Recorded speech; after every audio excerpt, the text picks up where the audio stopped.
This week on Romer Reacts. Romer sees his first ever live performance of my BTS in the song Tear. We recap such an amazing journey we've had over the past year with the 4th anniversary theme song, Passing Memories for Genshin. Zerobaseone give us a stunning and intense showcase of the song Devil Game. They may be tipsy, but G-Idol perform nude and tomboy still so well in a different side to this amazing group. The Pyro Archon stuns us all in her character trailer. Romer gets to see his first ever TXT music video. All this and so much more in Romer Reacts.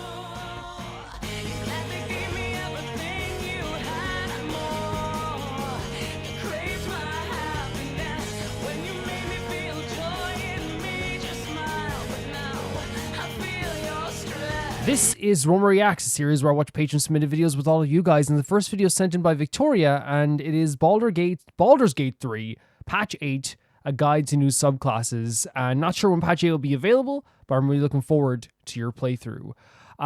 So I'm going to be playing Baldur's Gate very soon, and I'm very excited to do that. I'm even excited for the character creator. You know, I've been thinking about it like all week.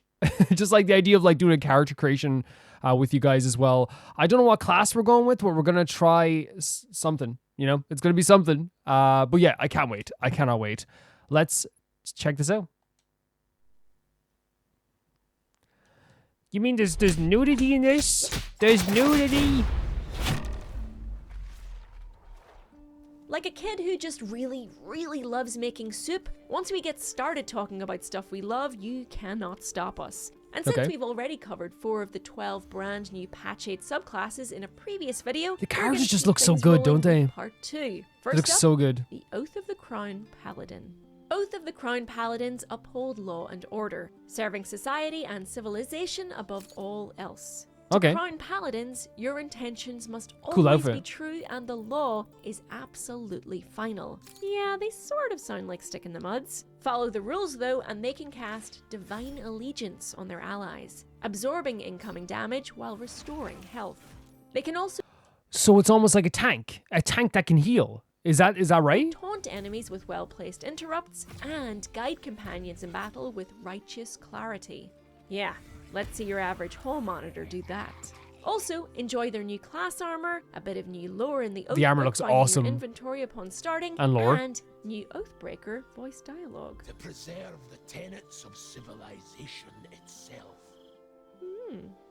Favoring. So if I know correctly, the paladins, you have to like follow and this is for paladins throughout history, right? Like they follow a specific oath. I think sometimes when you're playing D&D, your DM won't always like make you follow this to the T.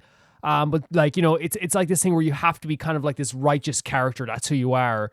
And this has been a thing in like D&D since like ever, right? And it's been a thing in games as well. Like a paladin, I think, you know, sometimes can lose its meaning in some media.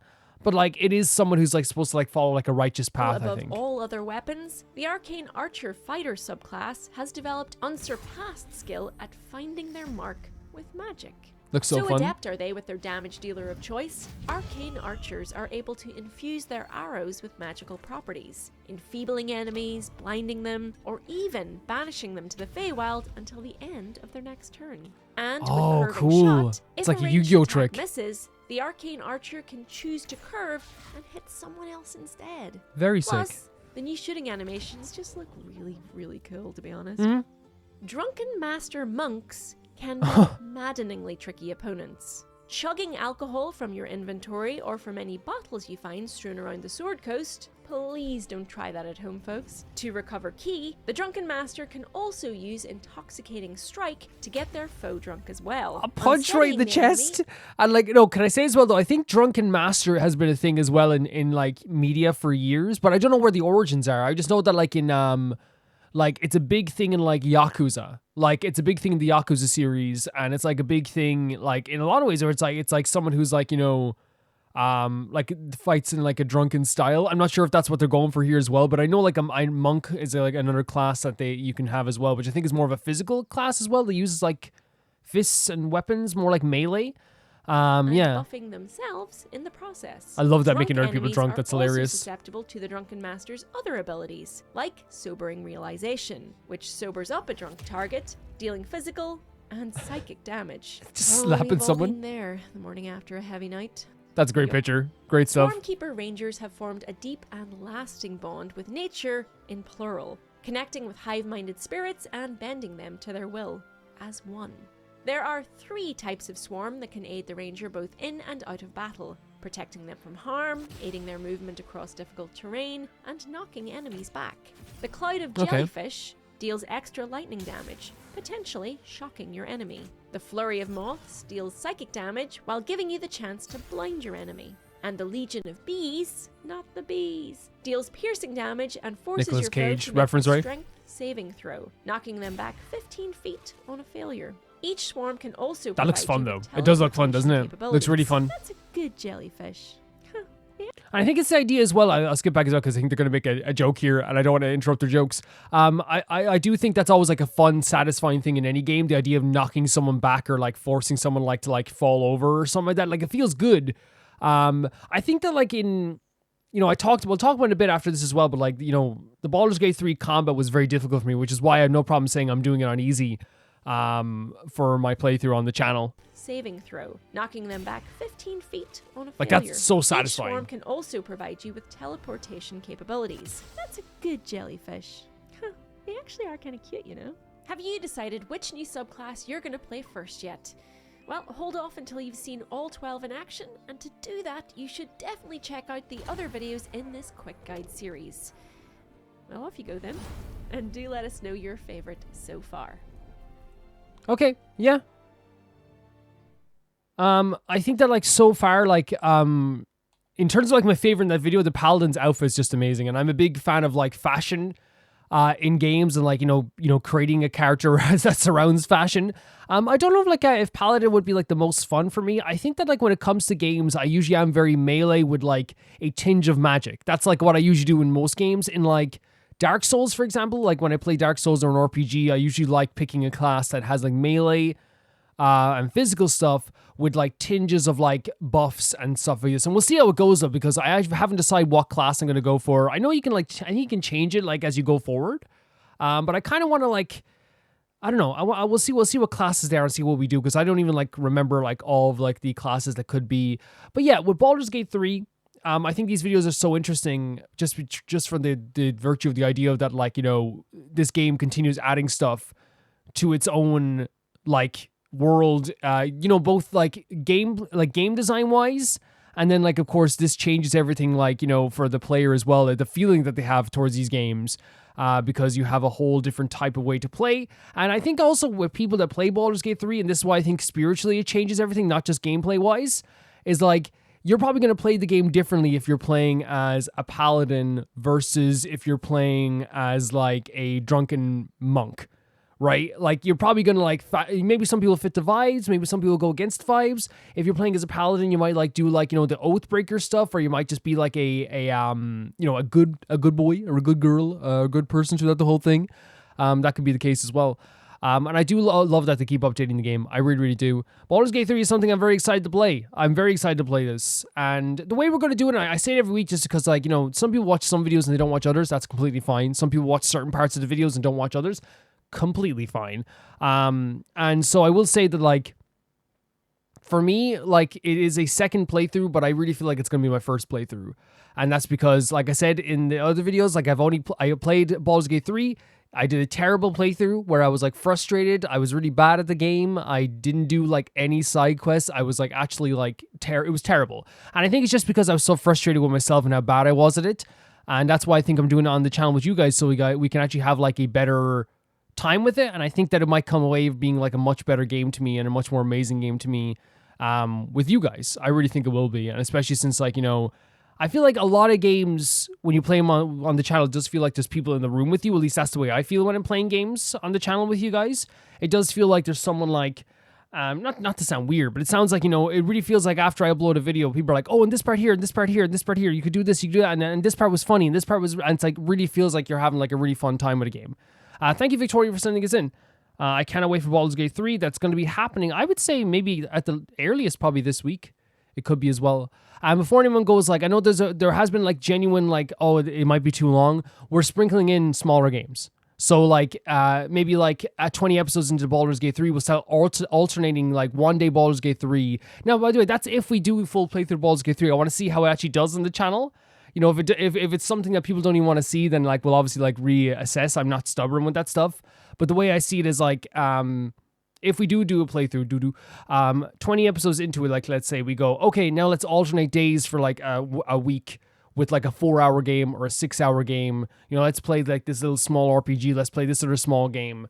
And so we can, like, alternate days like that, if that makes sense. So, like, it's not just going to be... I'm not foolish enough to, like, do a in-depth Baldur's Gate 3 playthrough where that's the only thing I'm doing on the channel for, you know, 3 months. You know what I mean? I'm not going to be like that.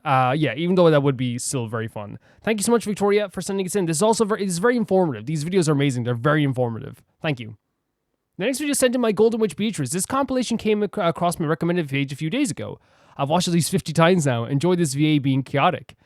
So this is Ian Sinclair having too much fun as Brooke, the One Piece dub. So I think he's a skeleton character. I did an artwork of One Piece years ago, and I drew this character not knowing who they were. I think it was actually last year I drew it, but I drew it not knowing who they were. And a bunch of people were like, oh, like, yeah, that's this guy. And it's just because I think the One Piece art style is so good that, like, sometimes I will do art from One Piece, even not knowing what it's about. I did a reaction to the first video, and it was just like a little fun patron thing. And if people would like, I might, at some point I could release that as a public thing, if people are interested in that. It was months and months ago, the One Piece, I reacted to episode 1. It's not all the series, just episode 1, just as a fun thing. But yeah, let's check this out. Who's up? I know these old bones aren't the priority, but I fear I may soon drown. You're gonna drown when you don't have lungs. Good point. Hey, wanna ride with me? Can I? Side note before we go into this, I do think it's an amazing thing when you see a VO having, like, VA having so much fun. I'd love to. Hang on, sir. Thank you. I will. You're not Robin. Nothing wrong with a little bromance. Oh my God. Eccentric. Sorry I asked. Never mind, Grandpa. The I know you outfits. didn't just call me that. The outfit. That goes to... You are the last Putting their one all to into be it though, scared. right? Putting their all into it. You can't get with these moves. I'm a murderer too! I love the performance. Lies killing them! Really, Trappy? This one I'm talking about, by the way, great design. Such great designs. Why is Brooke freaking out? I also committed a murder. I mean, Kinemon was already dead, but I shattered his body. He's dead, and you. What is this show about? What do I do to fix him? What do you mean fix him? He was already dead before you broke him. Deep sea. Surface. The designs are so good. They're so good. Wow, wow. Lost. Wow. Excuse you? Just because I'm a disembodied spirit doesn't mean I don't This- have feelings, and I certainly don't. This character has to be the life of this show, right? In terms of comedy. Like, I know there's, like, a lot of comedic stuff. Like, in the first episode, I watched the first episode, there was, like, a lot of comedic stuff. But he was, like, I haven't actually seen him in, like, in action before. I imagine that he's, like, an absolutely, like, beloved, hilarious character that everyone knows something funny is going to happen when he comes on the screen. Again, look at these designs. Luffy's a top 10 protagonist design ever. Oh, say it already. Come closer. Okay. While we're here, please do not mention the land of Wano or Samurai either. Better not risk it. What? Where is she? Wait, it's in my map. Never mind. Do you think he's fishing? Get closer. No thanks. I'm not impressed. Let's go. You just don't even see. Okay. No, like, comedic as heck, but, like, this takes so much work. Like, the effort they're putting into him. Fruity humming. I have no nose. Let's call it problem. The outfits, man. The outfits are so cool. No! Hurry up! No! Stupid broke Oh my god. So the name of this person is Ian Sinclair. I'm guessing they have to take several breaks constantly after doing all this stuff. They're not hooting. Of course not. They only hoot for living things, remember? That's so rude! Let me take a bath with you as well. It really is quite imperative. I'm filthy too. You see? And look, I'm gross as well. Why, have you ever seen a more gross face in your entire life? The pink is actually very good design too. Did you just hurt your own feelings? Sad yo-hoing. It's okay, Brooke. I'll take a bath with you if you want. I love you, Chopper. You bring up a good point. I'm already starting to feel goosebumps on my skin. Well, except for You don't have any skin because you're a skeleton. You're taking his joke. Chopper, skull jokes are the only thing I have. Yeah. This is That's good. That's a good gag. That's a good gag. The outfits are insane. But would you be so kind as to lend me some money? The delayed O. My goodness, I feel like a rock star again. You look like a bobblehead dog. What the hell? He'll hear you. Fumbled over your words there, little huh? Hey! Shut up, you dumbhead! Huh? What? I lost him again. How does he do that? You're cold as a corpse already. I see. You know what's funny? I was actually gonna say like, oh man, like I was like, what is this show like? Because again, like one of the things that shocked me before was when I saw like a lot of modern things in this show because I didn't know it was like like there was like different, you know, it was actually like a lot more modern than I thought, especially in the first episode when that kid is wearing like Adidas t-shirts or whatever. But like, it's funny that like the design is so good that it's almost like I like just had a realization. I'm like, this is a skeleton. You know what I mean? It's like I'm asking about why is this show so modern, but I'm like, this is talking skeleton. Makes you know? sense. Yes. Why, I don't have any flesh or organs for that matter, do I? Even a fatal illness is no threat to a corpse. It seems like they want to have those fatal aspects. They want to be dirty. They want to be creature. It's a slime, they want those isn't it? human ailments. What? I And thought problems. That slimes were limited to the realm of fantasy, but apparently not. Ah. I read a book about a slime, and it looked just like that. Dragon Quest There's reference. nothing else it could be. The book was quite fascinating. We love a I Dragon couldn't Quest put it reference. down. This slime, you see, loved to attack beautiful women. Its body fluids were harmless. but Honestly, they I think didn't have slimes to are a melt thing in like probably clothes. other media too as well, right? Like for a long time too. So maybe I don't know. Naughty. Okay. He reenacts the The scream. warmth of Marco's kindness is radiating from these flames. I can feel it in my bones, just like everything else since that's Okay, all they I are got. having a blast. What is this though? Marco, that was great. No, please don't come after me! I'm warning you, stay back, monster! Whoa! Don't you suddenly get to be so I just said, bad? please don't come out to me. Oh, help me! What? Dramatic ass. What? Look at this. It's like a candy world. Come on! This is my face! He's so pretty! I want to watch this show, but the dub isn't on my version of Crunchyroll in Europe. So kings in the house are rather on the ship, as it were! Oh my god. And like you might say, well, watch the sub. And here's the reason why I won't watch the sub is that because it's not because I don't think it'll be great. It's because there's like 1,000 episodes. I would want to watch the dub while I'm drawing or doing other stuff. So like while I'm like editing a video, I can put it on in the background and not miss anything. You know what I mean?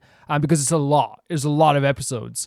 So I'm like, I know people say you can just like find it on your like computer or whatever as well. I guess I'm a person who loves the comfort of just like clicking on the TV app and putting on Crunchyroll. I don't know. I'm weird like that. Then they threw me a big sing-off for old Great design time's as well. sake.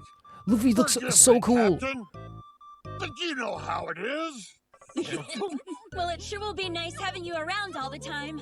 I thought I might never see you, Tia. Run, it's spitting gas. Isn't it? I think with One Piece as well, would you guys agree that like it's like very beautiful, pretty, handsome, and gorgeous characters that have like the weirdest like shapes of heads and they shouldn't be still pretty and handsome. They shouldn't be, right? But it's like There's something about it. No, right in the face.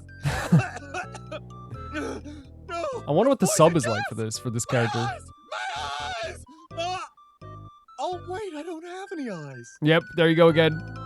Guess what? I'm immune to your attacks. Now fight me, gelatinous villain.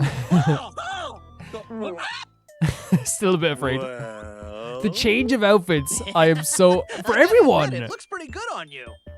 Oh my god, Luffy looks so cool.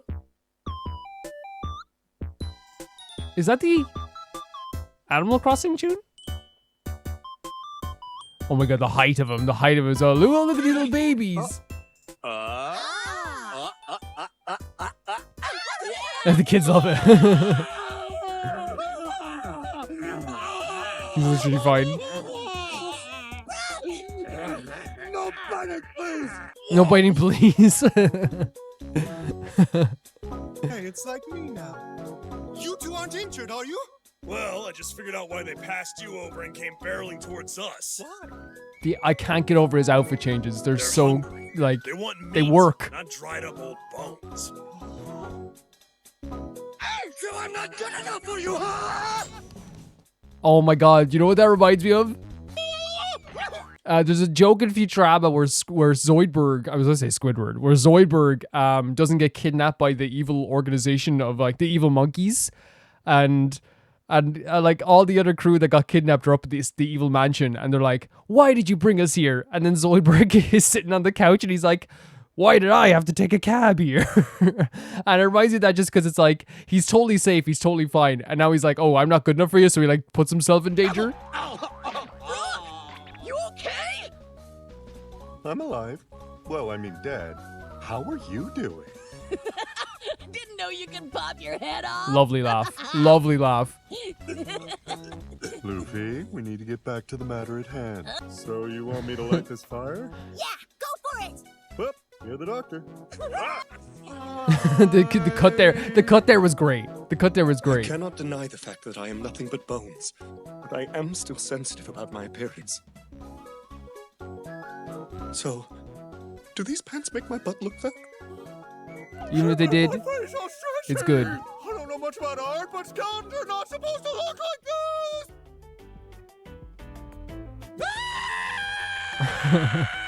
this!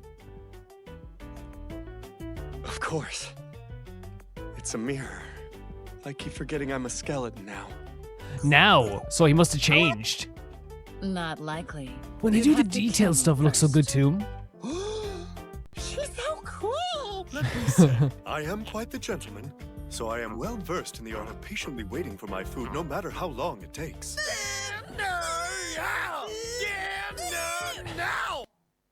Oh, it's almost over. No, he's crazy. He's crazy. A glass of milk, it's good for the bones, they say. Shut up or I'm gonna smash your skull! He wants to see underwear. Everyone, show him your underwear. I don't need to see any man panties, thank you. Wow. It's not for I do like the idea of like a bisexual skeleton who like is definitely more into girls. But yeah, no, it's really like it says Ian Sinclair having too much fun, and I do feel like that's like what we have here is like a character who's having like the most fun possible, or an actor who has having the most fun possible. Because I really feel like you can hear that in the voice actor when like they want to be there, or they don't want to be there, or they see it as just a job, or they really get into the character. I've heard Ian Sinclair's voice before. I'm not sure if I might look it up really quickly and just see who else Ian Sinclair is, because the voice was like, oh, there's something here, right? It's I sense something. You know when you like get that thing of like, oh, like I've heard this before. I have heard this before. Let's check it out here. So Ian Sinclair.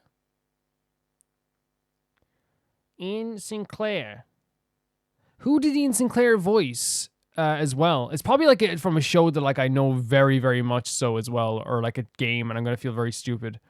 Let's see. Let's see now.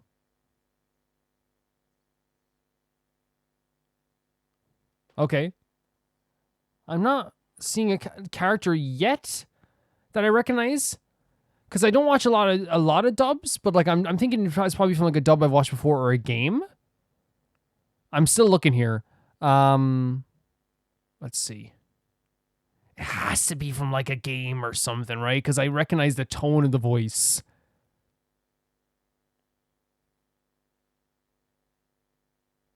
No, maybe not. Maybe I don't recognize the voice as I thought I would. I thought I did. I was thinking like Noragami, but like I could be wrong.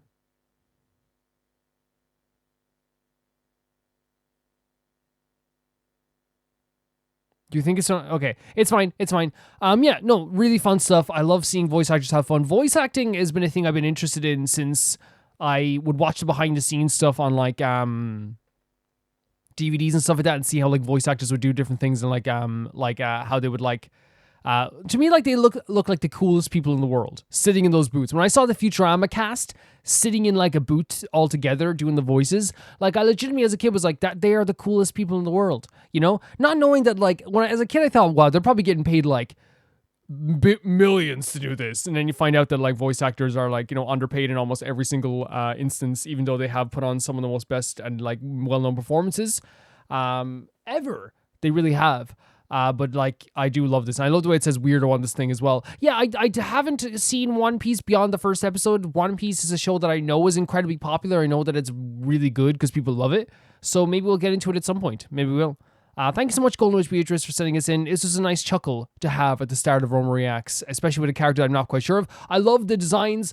I love the costume changes. I love how extra he is. I love the buy panic. That's always very good as well. This is just a really fun video. Thank you. The next video sent in by Felicious Felix. As soon as this came out, I knew it had to be sent in. Joy, he just uploaded it yesterday. So this is Joe Sieja, who I think is the voice of Claude in Fire Emblem. Let the Waters Flow Genshin Impact music video. So it's a Wrio music video? Let's check it out. Do we have subtitles on?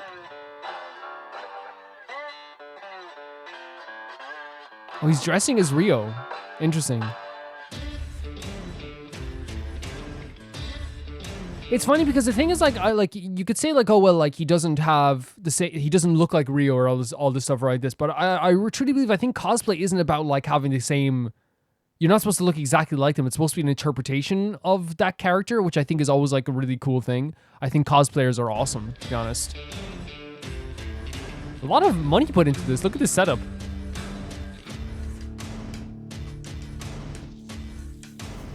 Also, Joe is very talented. It's time to think about what you've done.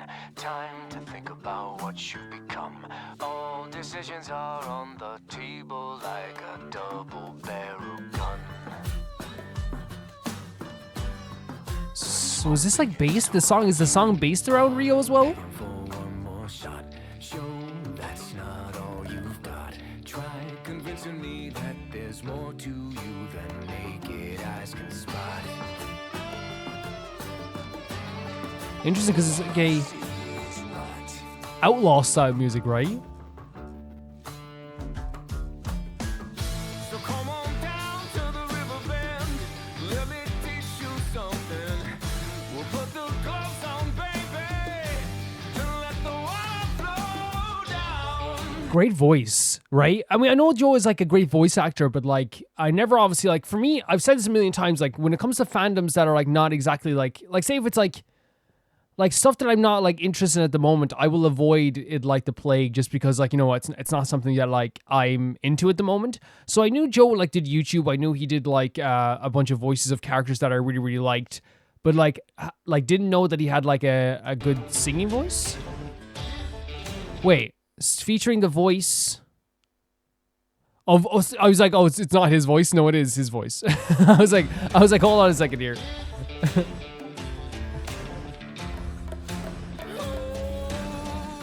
But it doesn't surprise me whenever voice actors are good singers. It doesn't surprise me.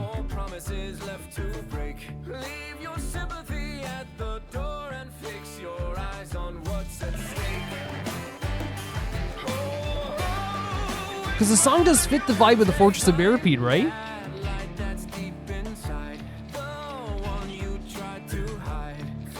The production on this is actually very cool. It's very cool.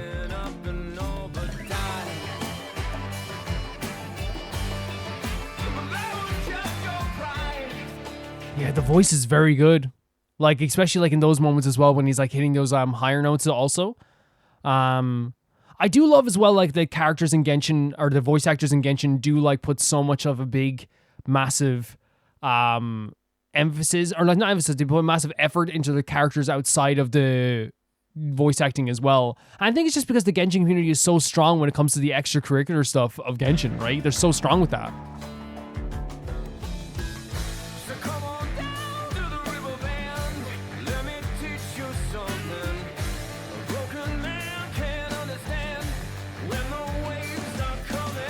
And again, the song does fit the fortress a little bit, right? It does. And Wrio teaching men something, Wrio teaching a prisoner something, you know? Teaching all prisoners something, really. Just referring to the lines in the song. Oh man. Oh man. It's a great shot of him playing the drums as well, right? It is like, it's like a very dramatic, but almost like mid-2000s, mid to Y2K vibe. Oh, we're getting the freaking fist as well? Oh, bro, you know, you're all left up. You're all left up.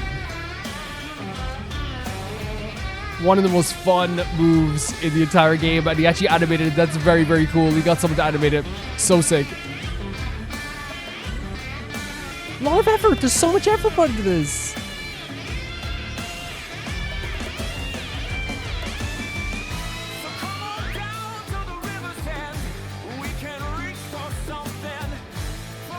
Again, the great vocals here switching up for the last part as well. Man, I love how they animated the fists here as well. Such an important part of Wrio. And of course the business casual battle arm. Oh my god. Even the freaking abilities, that's so cool. I just run though.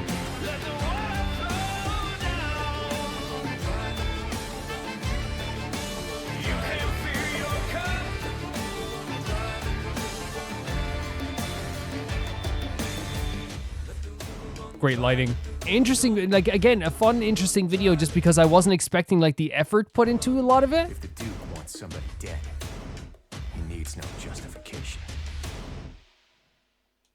I mean, that's actually another line that really does fit the Duke as well, because it's like, it's not like his thing where like, you know, he's just killing people or destroying people without any like discrimination. He is a character who like, you know, will make decisions for the fortress in the interest of the fortress, and he doesn't need to explain himself to anyone because people trust him, right? People do trust him. But he's also a tough character who's been through a lot, who has like fought for a lot and has fought and worked hard to get to a place where everyone could like live in the fortress in a more peaceful way. What I liked about this video was like, again, it's the vocals that were really, really cool. Like we can say that, like that's a given.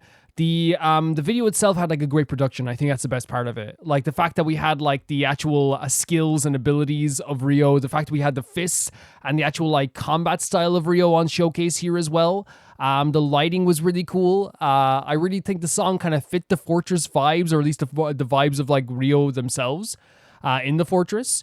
They did like a really good job with this, and I do like, and we always have like the idea that characters like our voice actors from Genshin have done this quite a bit, right? They've done this quite a bit. Well, not this type, but maybe they have. No, we have seen it before, haven't we? With like Erica has done music videos, and other characters and voice actors have done music videos and things like that too. And it actually like makes me like very happy to see, because the Genshin community supports this stuff so freaking much.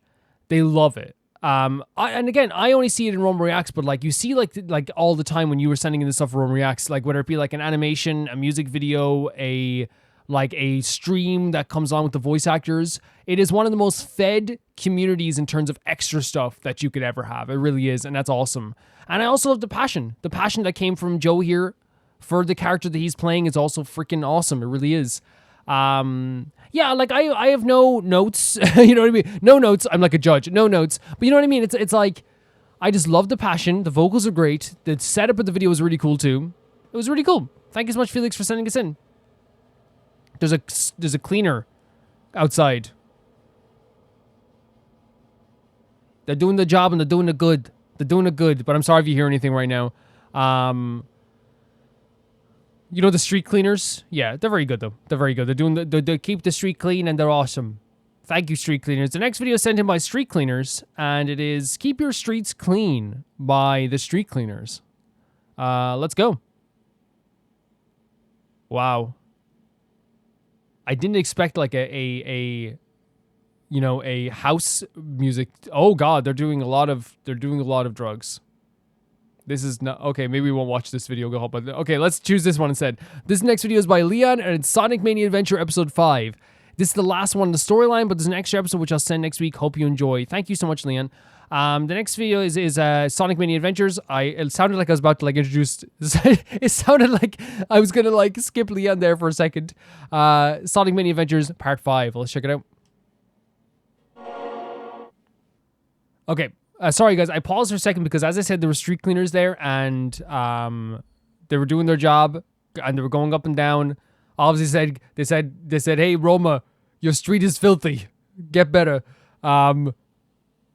Is that them again?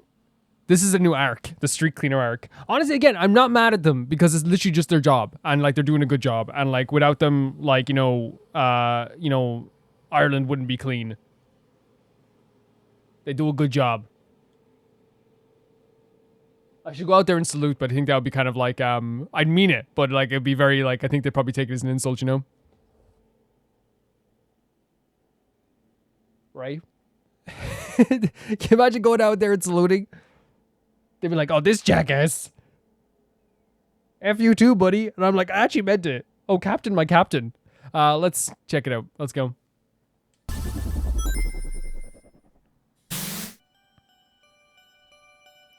Metal Mayhem. So we know they're all heading towards Eggman, right?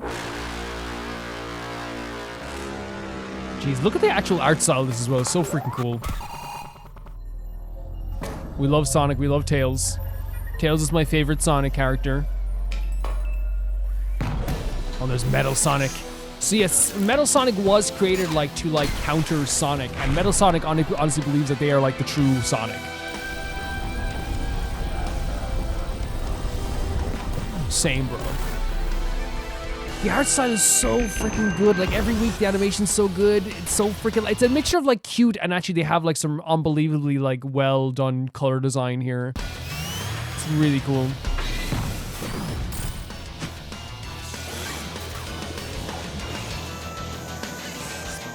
Oh boy. Oh boy. Do something. Sonic's like, what are you guys doing? Oh, no. Yeah. So sick. I love that. You can see the unity already. They need Knuckles here as well. They need Knuckles here as well. Go Sonic Rangers. Great. You see what I mean with great color design? The color design is impeccable. Look at this. Oh no, he's fighting back. I just realized. Really cool. How they simply show how much of a struggle this is. Color design, impeccable.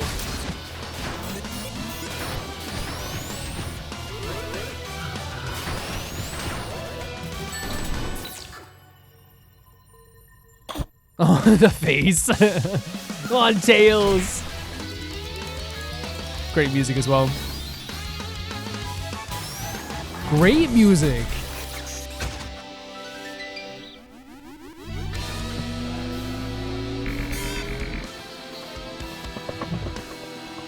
Was that? It is Knuckles. You guys saw the flash of red.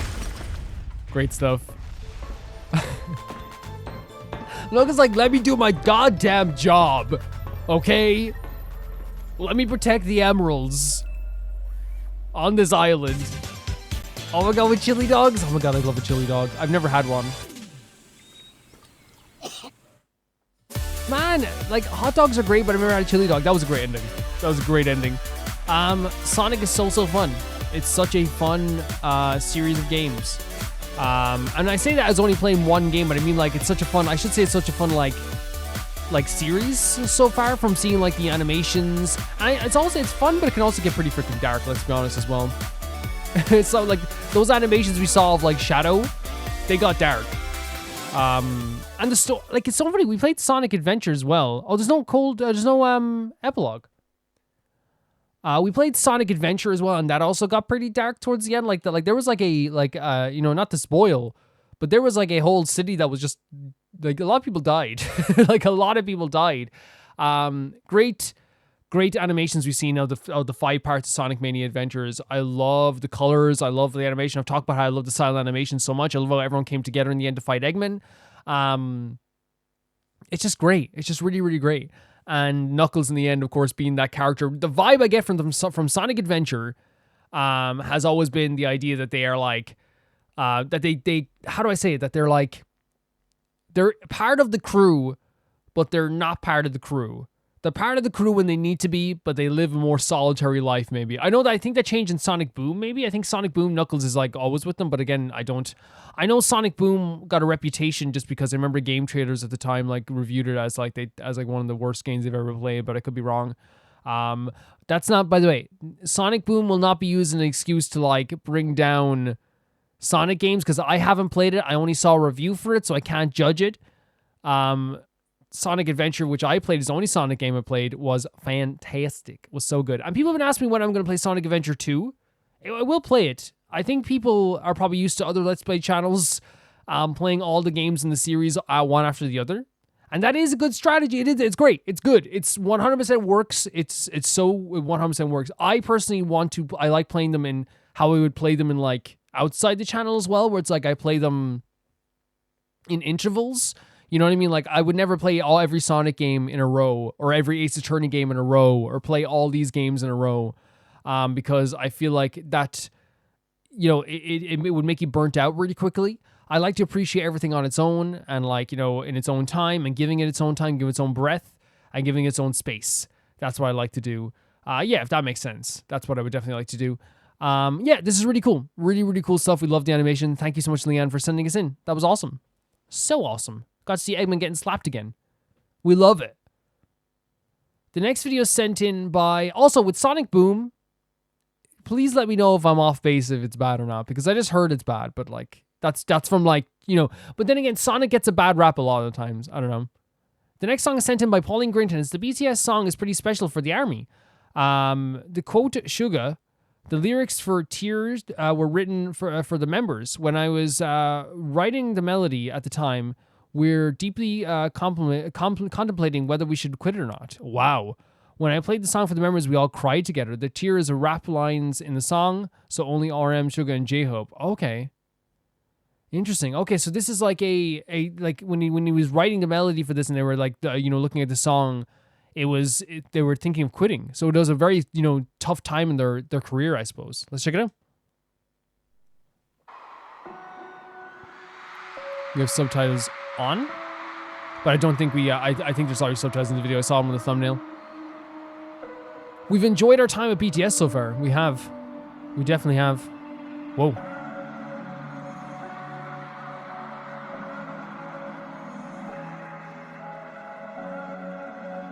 I love when you open up a music video like this and like you can hear the crowd's energy,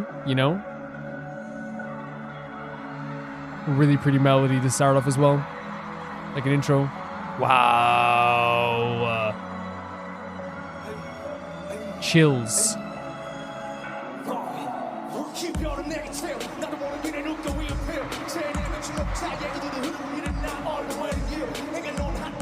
Wait, so we can get that? Can I get that? Because that was actually a really cool line, but I want to like get it.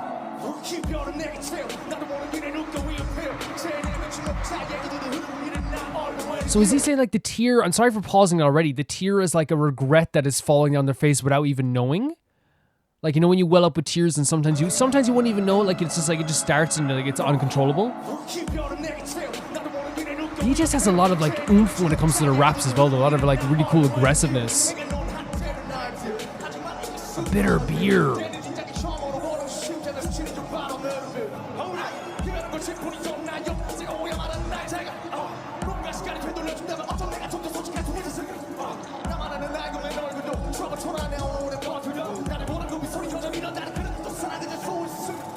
Would you still be able to, oh my god, like with the smile you used to look at me before? It's almost like a question of like after all this, right? Is it still gonna be the same as it was before, right? Like it's the idea of like, hey, like it's And it's like, would I be able to be more honest? Yeah. Would you still be able to love me again like before with that smile with which you used to look at me?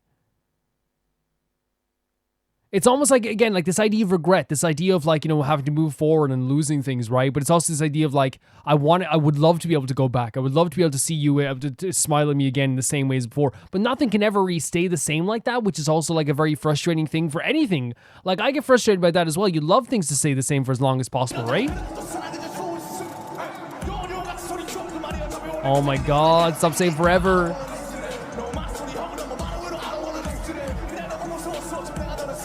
I never loved you at all. Do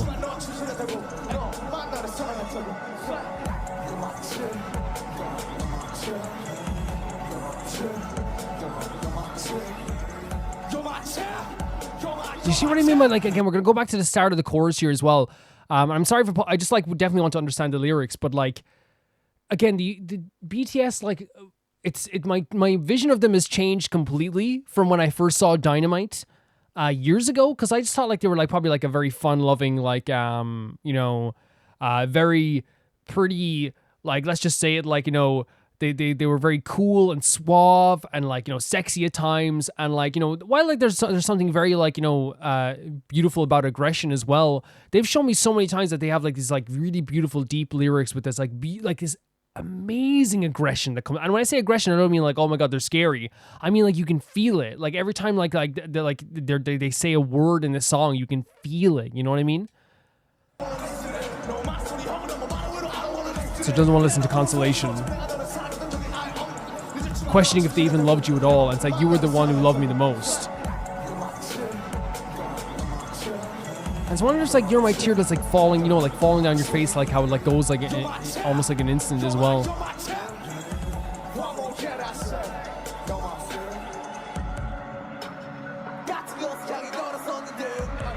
Great stuff.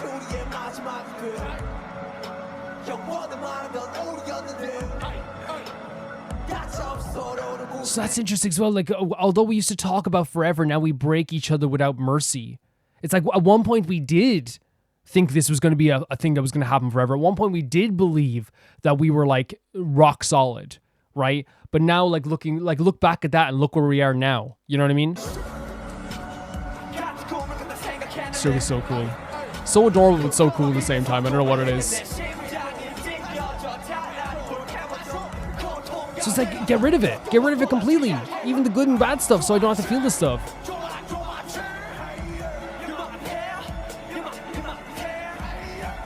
They're all bringing something very, very different here as well, right?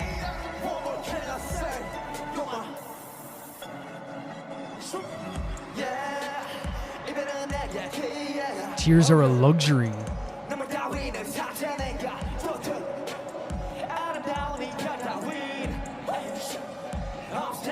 Man.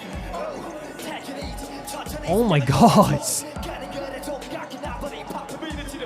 And it's almost like it's like, is it like ripping the Band-Aid off as well, where it's like I'd rather like you just like destroy everything right now. I'd rather like everything just be like broken and ended in an instant, because I know what's gonna happen, but just please do it, rather than like, you know, like have this be like something that happens like even so regret such a thing will no longer be left. It's like destroy all the good parts as well, because at least then like I'll have like, you know,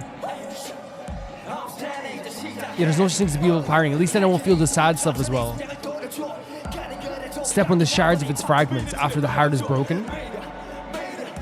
Very, very, very, very, very crazy song. And giving back the burning heart that's torn apart. So it's like, hey, it's like, hey, just get it done with. Get it over and done with. Great. So the performance is fantastic. Like the energy, the freaking emotion that's coming through even in their moves. Not even resentments left. Oh my,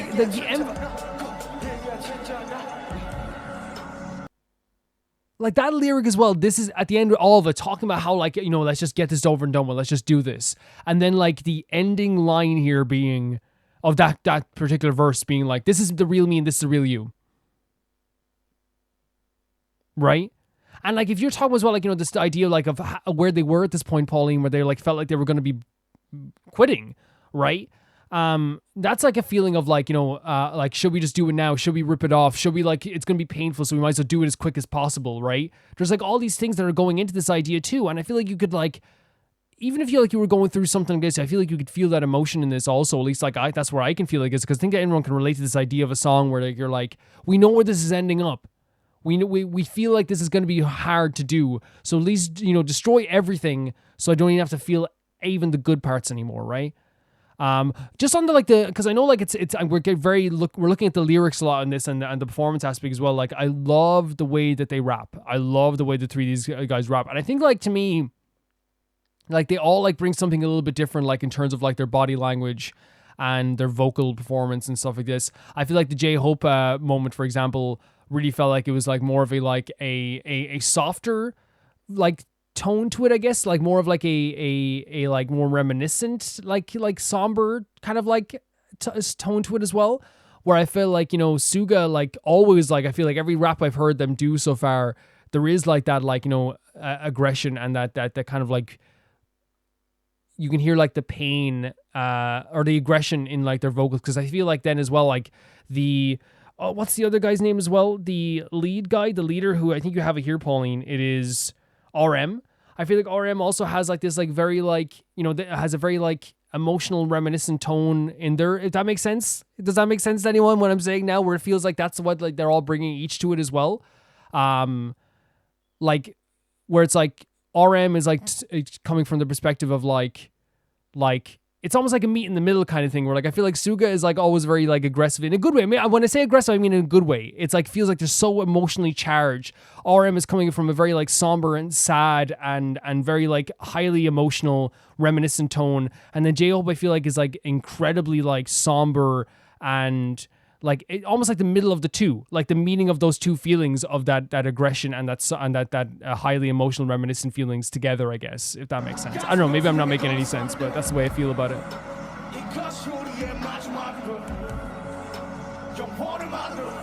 I think it's such an interesting line.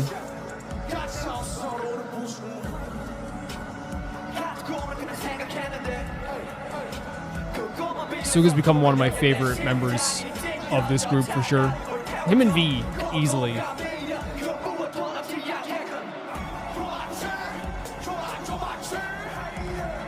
can tell it means lots to them. Like, you can tell it means so much to them in this.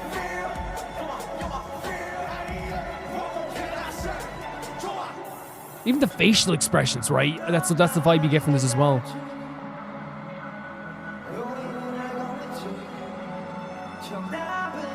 Oh my god.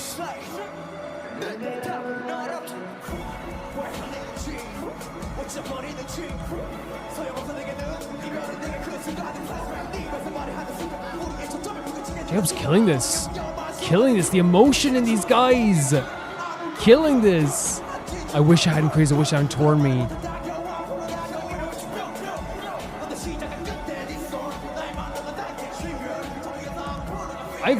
My heart is pounding. Look at the eyes, man. The eyes. Are you kidding me? I think like I got the tone of J-Hope very wrong with this as well.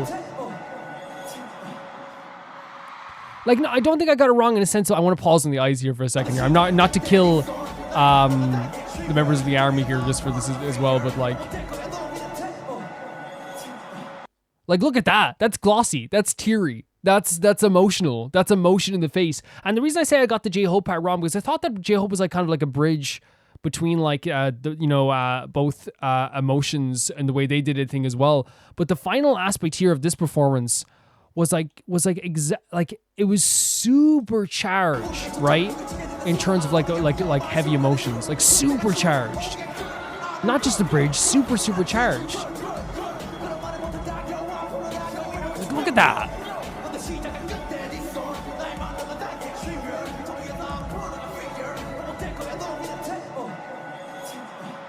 Great stuff. The idea of a song being filled with like almost like a future regret and a regret at the same time. This idea of like, you know, hey, like ripping the Band-Aid off, the idea of like, hey, if we get this done now, it won't be as like, it will still be bad, but like at least like we can get rid of everything. Like I think that's such like a sad like tone to have with any song. The idea of like, you know, it's almost like hating yourself and hating each other. The idea of like, you know, feeling like, you know, like once this break off happens, it's like, will I be able to even look back and be like, did I care about you at all? Did you care about me at all? But I think you did care about me. You're the one who like actually like cared about me the most. I'll realize that afterwards as well. The idea of like, I don't want to like even like think about like these bad times, just take out my heart, break it apart, step on all the shards, destroy everything. The idea of like a tear being a regret that falls down the face is like someone walking away or leaving at like before you even realize the tear is gone and you're, you know, gone as well. It's a very like, again, like I said, I use and like even there was a line as well, like give me like a burning heart that's like ripped apart or torn apart, right? And I feel like that's right after like saying like, hey, destroy the rest of my heart. So it's like, hey, destroy my heart and give it back, where at least like there's like a emotion that like I can maybe like know how I'm feeling or know how I'm actually taking this in a lot of ways too. Yeah, and I feel like really bad just because in the middle of the song, I didn't think it was me like doubting anything. I think it was just me like, you know, maybe misinterpreting like, you know, the positioning that like everyone had in the group. I really felt like, you know, it was like, you know, like different emotions from RM and Suga, and then like J-Hope was like kind of like meeting in the middle with like this like different like somber emotions as well. And the end there, I feel like J-Hope, I should say, in the middle there was what they did really well was they brought this race that was feeling. My heart was pounding through the video, their whole song, and then like they kind of like tied everything together at the end. J-Hope with their power at the end, where it really felt like, it almost felt like really like, you know, when you see someone who's like really emotional and they're saying stuff that they don't mean and they say stuff that they don't want to say, and then you go, hey, calm down, please calm down, please calm down, and then like it's too late by the time they're finished their spiel, or it's too late by the time they finish what they're saying. It really felt like that's what I was like getting from this as well. I was like very like you want to be like, hey, look, no, calm down, please calm down, you know, because it felt like really, really emotionally charged. And it felt like it was like one of those things where like they're going so fast, like they don't even like know when to stop.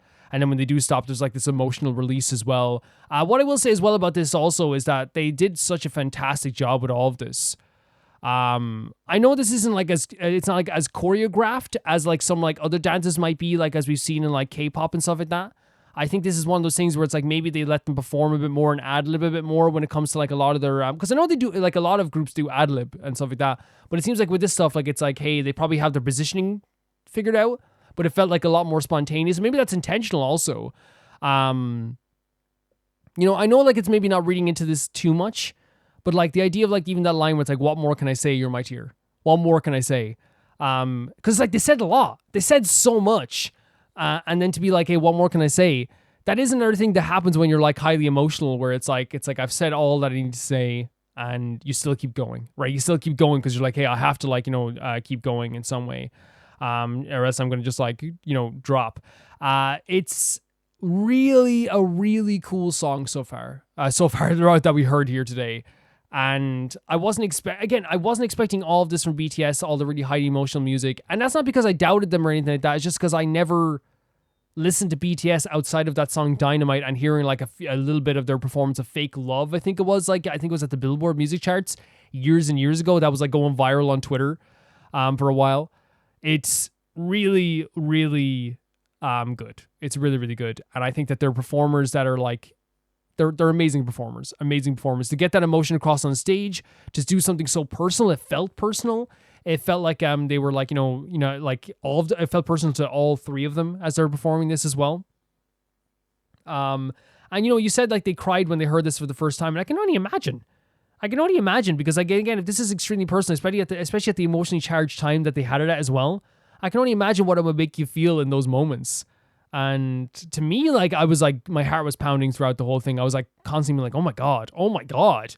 And they did like a really good job of this. Yeah, like I really feel like maybe I got my interpretation wrong of like the positioning of like who plays what part in this song or whatever. Because I don't think it's meant to be like, you know, I have this part, you have this part, I have this part.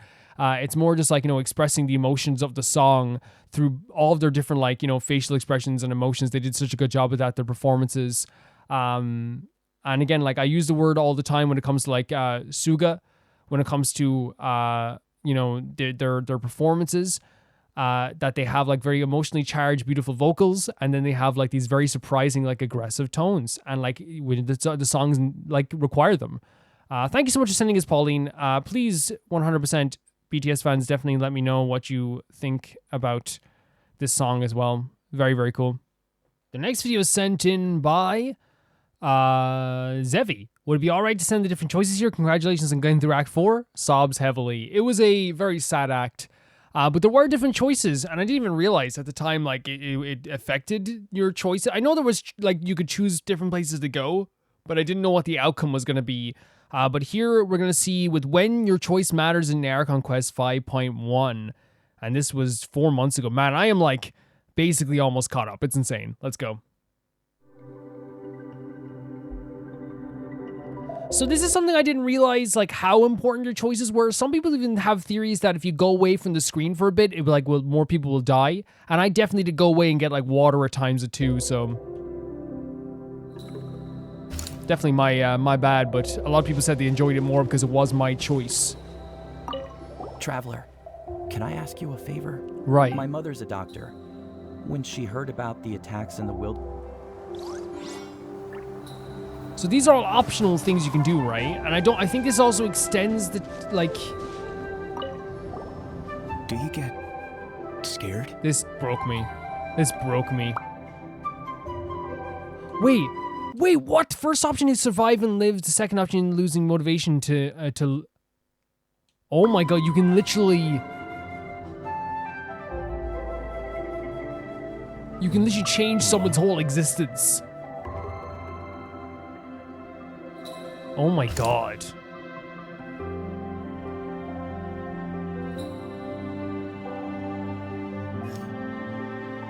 You can only choose one of them, yeah. Music's fantastic, the choice they chose for this video. Really nice.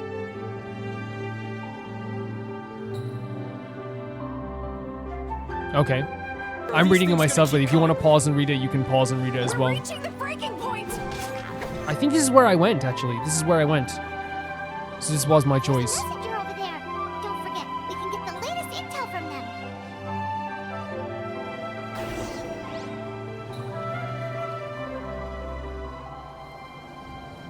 Check the situation so you can choose not to do this. So this is some of the stuff I definitely missed, right? But I did this one. But you can choose to not save somebody, which is crazy. Quick, over here. Follow me. Look, someone's surrounded. And in some places, I didn't get to save people as well, which is sad. They did such a good job of making this a harrowing experience, you know? Thank you. That's really so crazy. You can choose not to save the doctor. It's so insane to me. Okay, so you can save Robin the Messenger as well. Wait. So is this what happened to I didn't do this one. See if there are any survivors nearby, optional.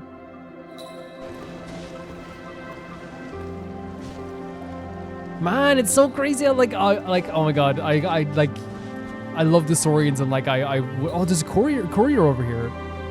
Courier, I said. Raman.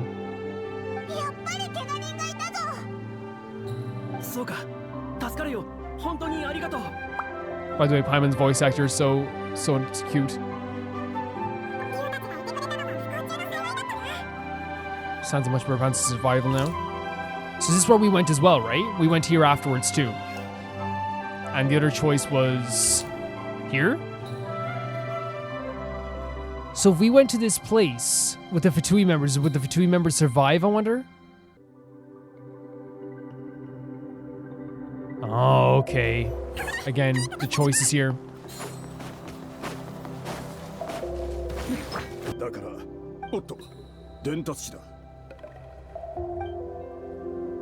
This is the one we did, right? And then we destroyed the abyssal pylon. Wait. Did we not do this? Did we not do it an optional aspect? I don't think we did this. Did we not?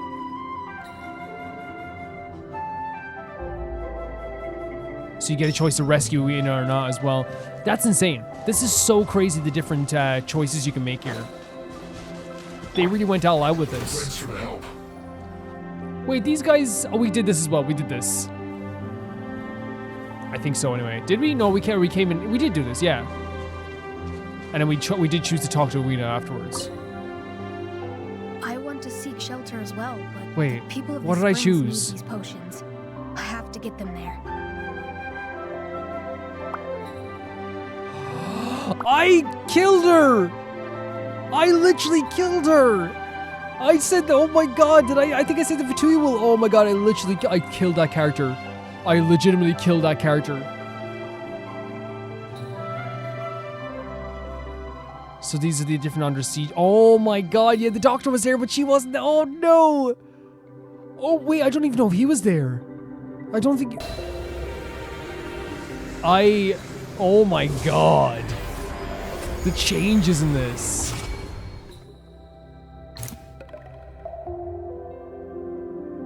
Terrible. I feel so bad. Which one did I go to? Whoa! Those Saurians are fighting each other!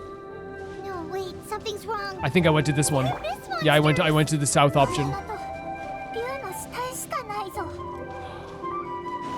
So since we went there's some Saurians survived, but I think with the north out, because remember there was Saurians fighting, right? So I think some of them died. Yeah, that's we got south option.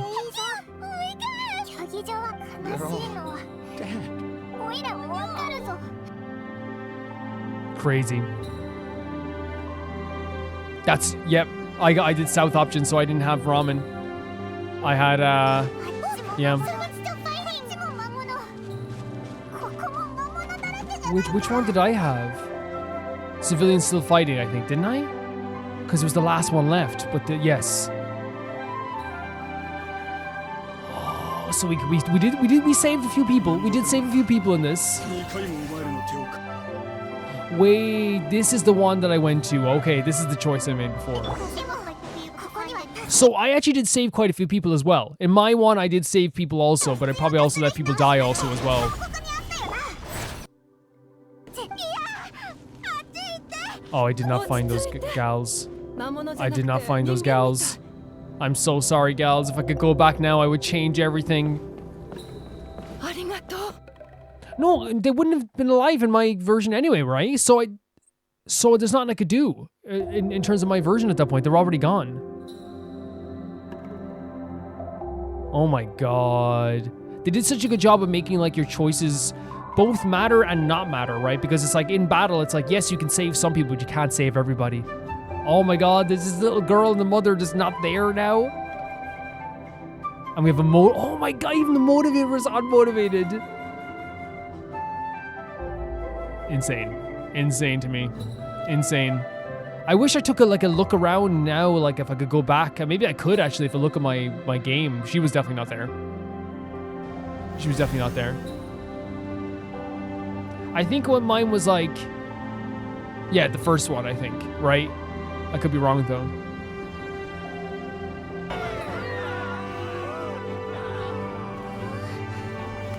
This is great, by the way. I didn't take a close enough look, I'll be honest. Like I was so emotionally charged. I was like looking around, talking to everybody at this point. And now I don't know if I think she was probably there with him, but I could be wrong. She was just not motivated to even be there. Music is fantastic, but it was making this even more somber than I thought it would be. Yep. And when I say like your choice doesn't matter and also matters, I don't mean to make it sound like it doesn't matter. What I'm saying is that it matters in the context of like your choice matters to those individual people. But in the grand scheme of war, it's like you can't save everyone. I love that aspect too. I hate that aspect, but I love the way they wrote it.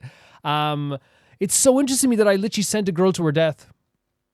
Like, and the game's like, yeah, you did that.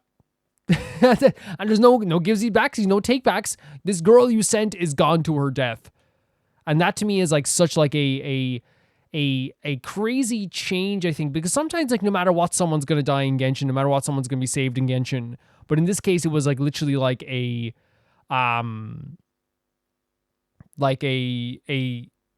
terrifying choice that I didn't know was a terrifying choice. I thought like these Fatui guys are so tough, but I probably destroyed the Fatui and her at the same time, which is rough.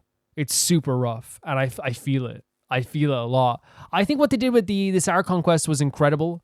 I'm excited to see more of this Archon quest. I know the next Archon quest and all this stuff, but what they did with this Archon quest was absolutely incredible. And this video kind of encapsulates all that stuff. I wasn't paying attention when I was going around that area of the tavern for all the NPCs and stuff like that, because again, I was like crying for like an hour. I was like emotionally hyped and charged and down and all this stuff. I was feeling all of these emotions, and I think most people, like, maybe I'm wrong. At the time, if I could go back, I think most people would want to go back and check it out again. I might check out the video, my own video again, just to see if that's what happened with mine. But I do also like that even though I made a lot of mistakes, I did save quite a few people too. I think that's a good thing, right? But it also depends on what your playthrough is, I suppose. Yeah, thank you so much, Zevi, for sending us in, because I think it's actually a really good thing to see, because it shows how impactful your choices can be. Really good stuff. Thank you so much, Zevi. The next video is sent in by Alligator, and I've decided to send my favorite One Pact vlog. One Pact is a group that has Jay in it, and Jay is someone who, like, I watched on Boys Planet and actually, like, you know, grew to love over time as well. When I found out that they were, like, you know, not as well liked by, like, they were kind of being like, the judge was being very harsh on them, I was like, this is my guy now, after a while. But yeah, let's check it out. We like these vlogs. They're actually very, very fun. So let's see this.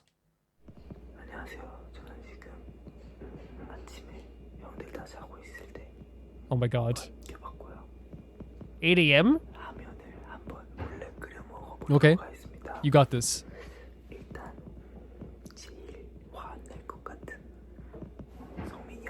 Okay.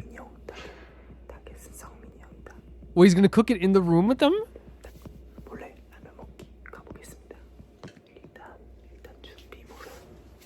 Or is he saying that, like, oh, this is someone who could get mad? It's like an ASMR video, isn't it? Yeah.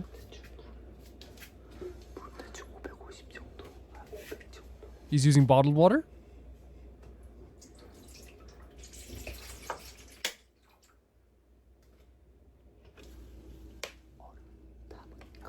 A cup of ice. Nice shorts. Oh. This looks awesome. Adorable smile. What's that? Hamburger?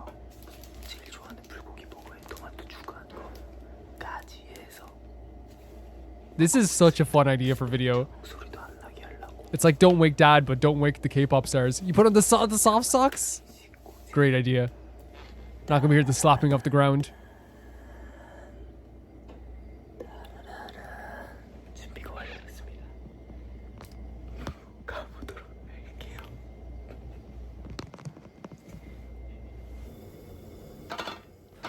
You are doing it in the room? That is so funny. That is so funny. You're gonna place the hot pot on the ground? That is so funny. With some Pepsi as well, which is so funny. So K-pop artists all stay in the same dorm, right? Especially early on in their careers.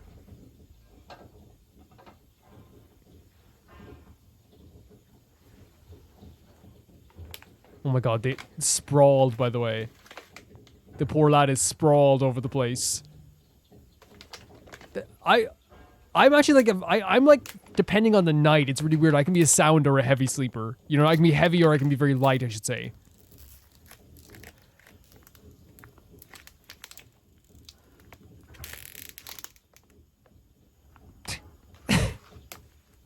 Looking for tools. Oh. Oh. Oh. Oh.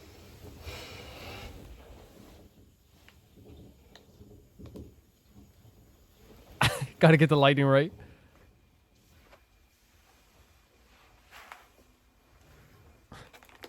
This is so funny. Because, like, this is like a non-hurtful prank, right? This is like the type of pranks you want to do with friends. The ones that don't hurt anybody. Dear Lord. That's a really good looking circle of ramen. Just put it in.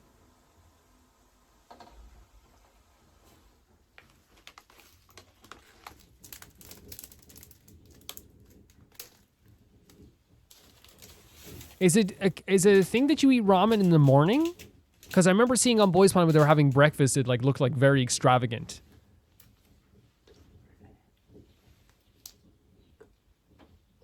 Okay. This is such, again, it's such a harmless prank.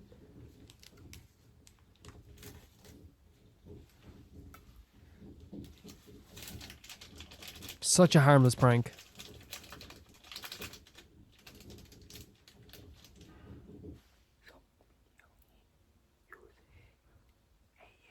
Oh, they've been doing ASMR, okay.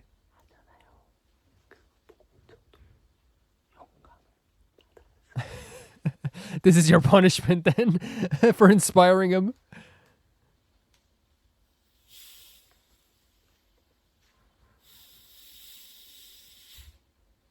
Great stuff. Wait, Pepsi in the ramen? Is this a normal thing? Or are you drinking this?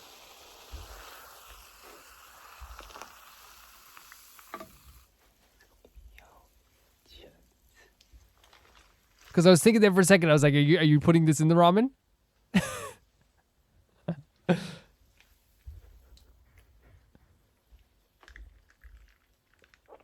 Now, as idols, you have to like get up early, right? You have to get up early. But this could be a day off, so like, I imagine that, yeah, this would be like, what are you doing? I'm doomed?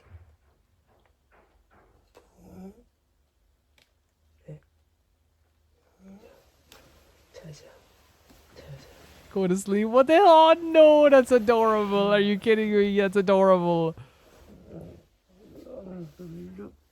Oh, that's so cute. That is so cute.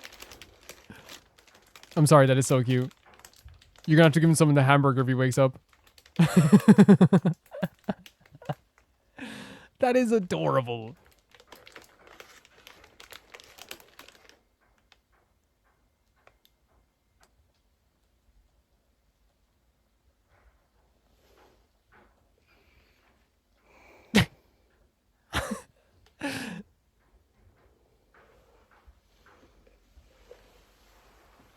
Oh my god.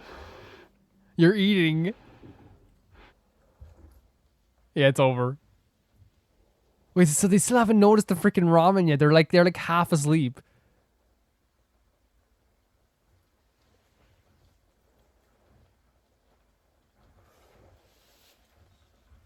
How are you gonna slurp this? Oh no, you're doing the pull up to your mouth with the teeth. Okay, good method, honestly. Just don't drop that right now.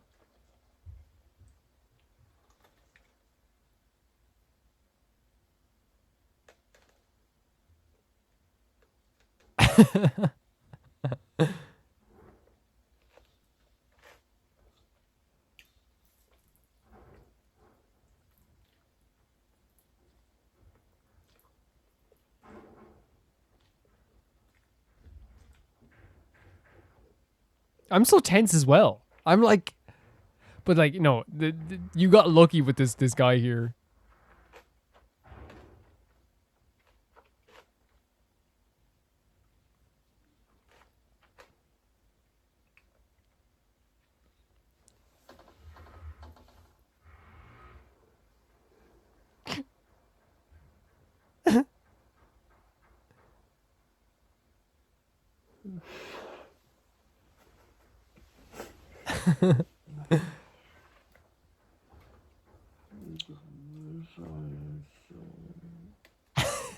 This is hilarious. How do you even like...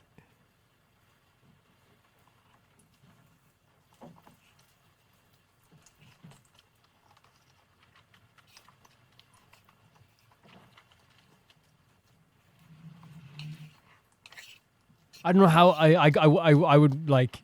I think at this point I would wake up, right? And be like, what the fuck? I just swore.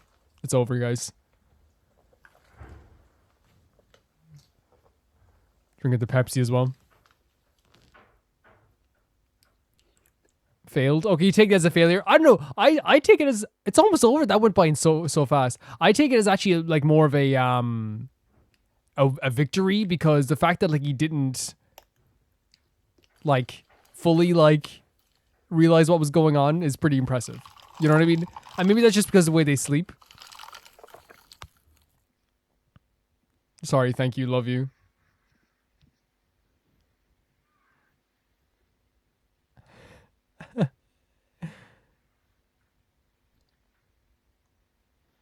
So sweet. So sweet. You know what I mean? Like, it's like, this is like a harmless prank. Beautiful smile. This is a harmless prank. Nobody gets harmed. Nobody gets, no one's gonna get hurt.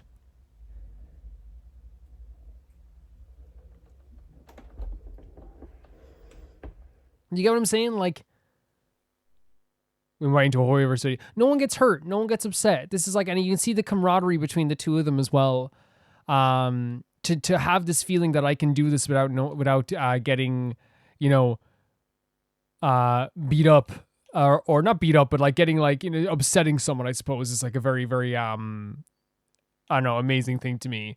Cause like it is like this thing where like you see pranks all the time online. I don't watch them myself personally because like I'm not like a, I'm not a person who watches pranks.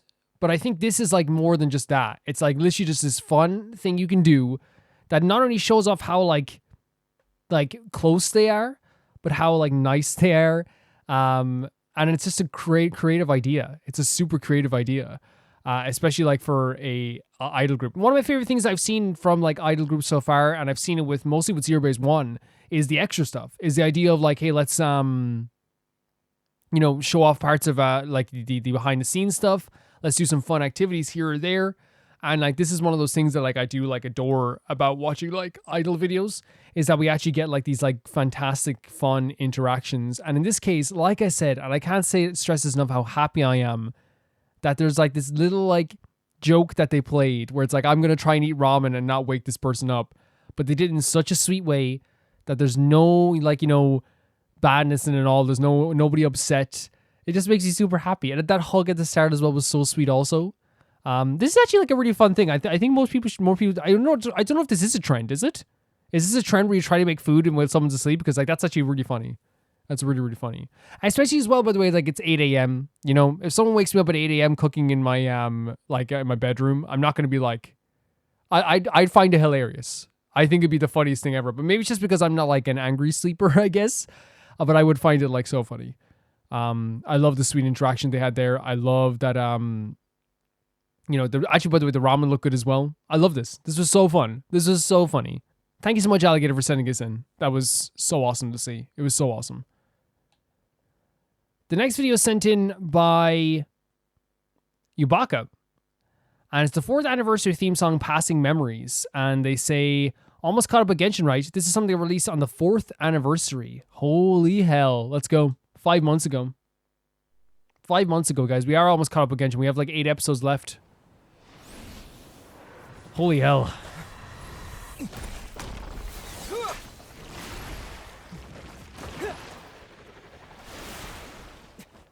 Look at this animation here as well. Looks so freaking sick. And this is on the official Genshin channel as well. Looks so cool.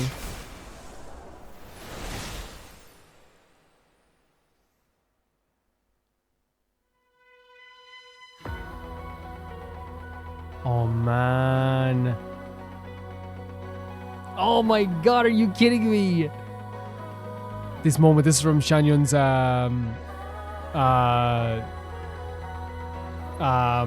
story quest, which was absolutely incredible. This moment broke me at the time.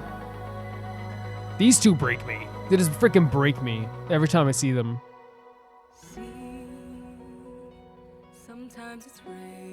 Oh my god. This oh my god. I can't. Thank you so much for your submission, but I can't. I can't. Look at this. These moments, these times. There is no game that I have played in my life that has this quantity / quality of characters ever. Right? Because again, there's games I played that like I would say have similar quality. Like, you know, like I play Final Fantasy 12 and those characters are absolutely incredible. I would put them on par with my Genshin love as well for characters. But like, I've never seen a game have so many characters be this amazing and so memorable. So incredible. Oh my god, this moment as well. And these are all like the events too. What a journey. Oh my god, pulling little Chi-Chi along. The freaking story quest for Child D. Holy freaking hell. Navia. That moment. Oh my god, the perilous trail. Incredible stuff. And Eula's fighting. Oh my... Big one. This is incredible. This is insane. My heart is fluttering. So long ago, but... Did you see that transition? Similar but different. Tartaglia and the Traveler. Look at this. Look at this transition here. Into the run. And yes, it's so seamless. And this moment between them two as well. The great transitions here. Oh my god, all the stuff we've been through. The Vaughn boss battle as well.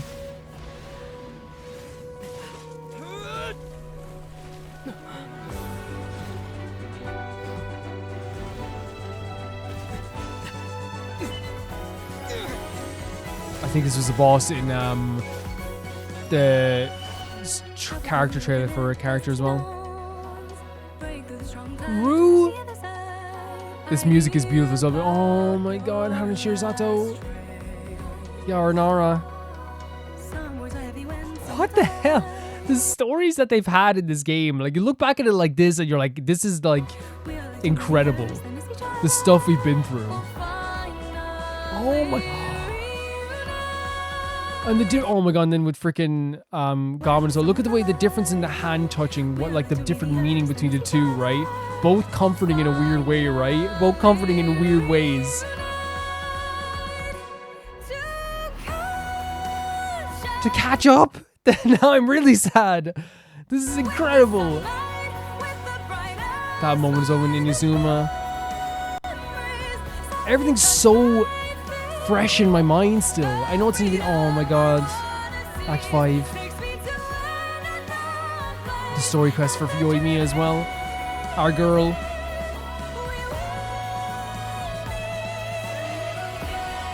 The vocals are incredible. I can't believe this moment here as well with the two of them together. It's making me so like nervous. A little bit emotional here as well.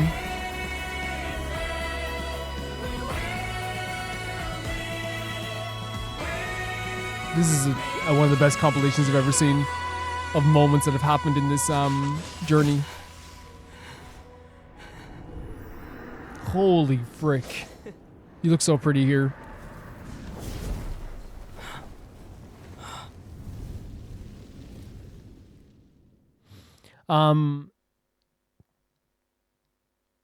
It's, you know what's so weird? Look at this. Look at these two videos I recommend here. Sorry, I'm tearing up, dude. Look at these little videos that are here that are recommended. Is this the first time in the history of Genshin that the videos that are recommended to us are the updates, the latest updates to the game, the latest event quests to the game? And I've played them. That's hitting me hard as well. I'm getting hit in the heart here as well. You get what I'm saying?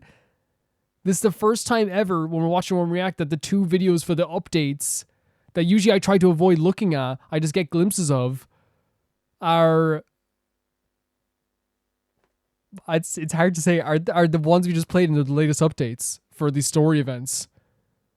I've played the latest story in Genshin. Yubaka, can I first of all, just before I get into anything personal, I want to say, personal when it relates to the channel, by the way, I want to say that this made me pretty emotional. Like, I was actually more like, I thought I was going to be like bawling, but like, it was more just like, to describe how, again, I don't have face cam, so you have to describe what I was doing. It was arm on the chair, hand against the face, like looking back on this journey that I had. And then, you know, towards the end there, I started like really tearing up, but, it's scary.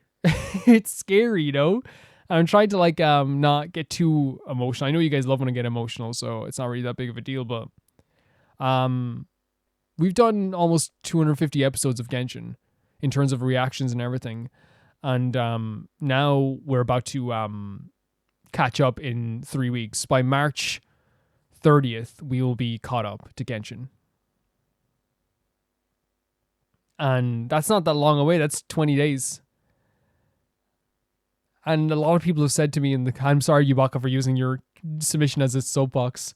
I'll change transitions here, but a lot of people have said in the comments to me that Jesus, Genshin has meant a lot to them on my channel, and it has gotten them through some hard times, and it gets them through the day sometimes, and the 4 videos a week have been amazing for them, and they've loved it, and they're going to miss getting 4 videos of Genshin every single week. And to me, it's scary because obviously things have to change sometimes. There's no way we get 4 videos a week and have them be good, because if there's not enough videos to make, you would get subpar videos. That's what you would get. Legitimately, you would get ideas that are especially 16 a month. But as much as you guys are saying like it's scary for you, it's not scary for you, it's sad for you, but like bittersweet, because you're like, you get to move on and catch up, but like we're not going to get those 4 videos anymore. I'm not going to get to go on this journey with me that you've already been on. It's the reason I'm like trying to like not to bawl as much is because like I have other videos to record as well. Whatever the next video is good, is like, it's a Zerobaseone video. Okay, actually no, that's cheer up time. It's good, actually. It works out. To describe just describe what I'm thinking, it's scary because I have to, you know, I'm changing a lot with this channel, what the channel does.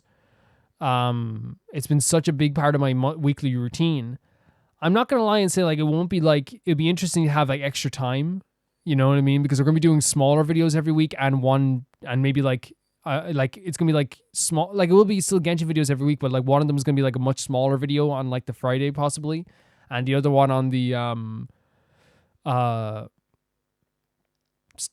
Sunday is possibly gonna be always like a longer one, and then when we're doing events, they're gonna be longer ones as well.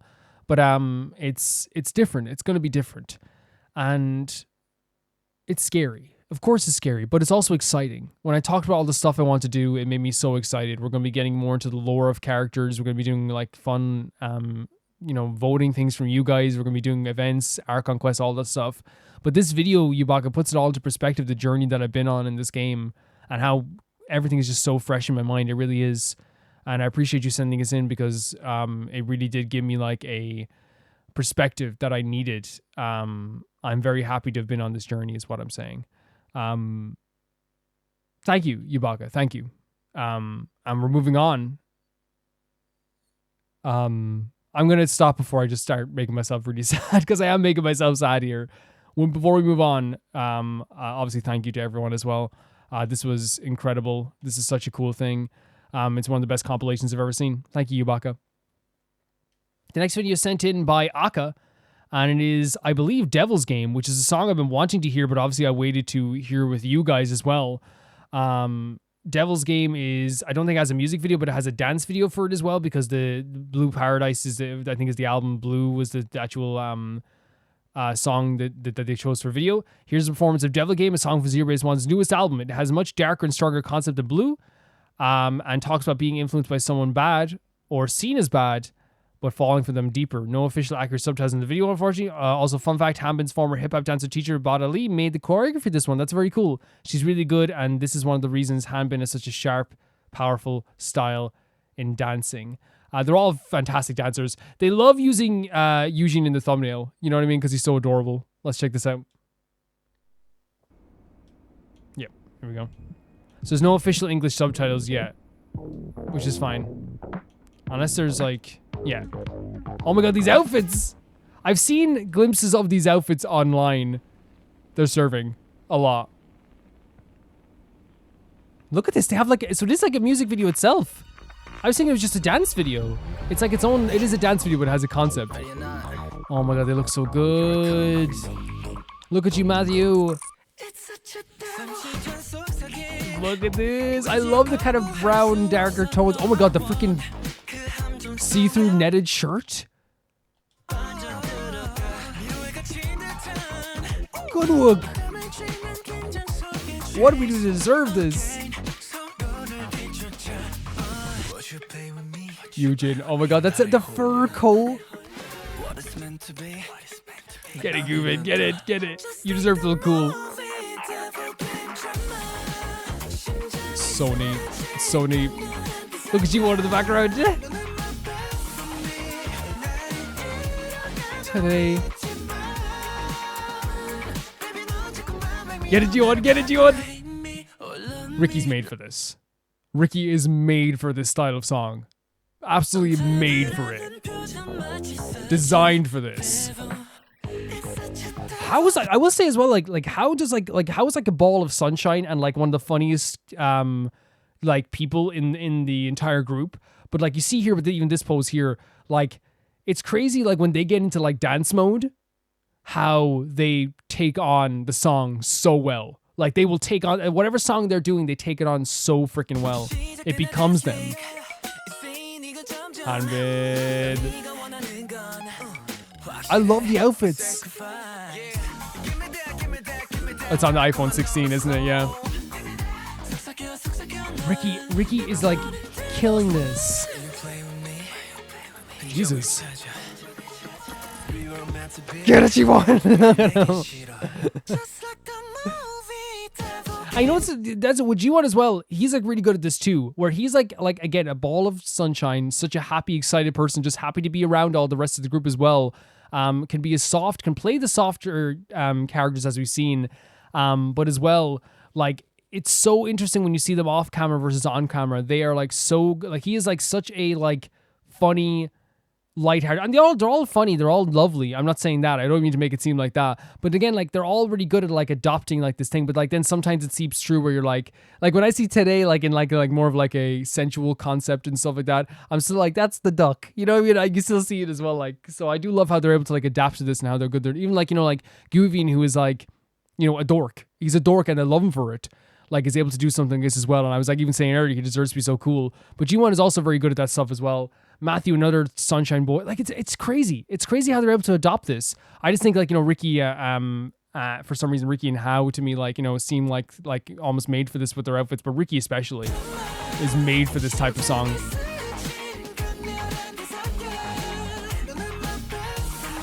Today, the smile gets me every time. So cool. I love this move. Good song as well. This chorus sounds great. The leather and the fur coat is a great look as well, Eugene. It's a great look.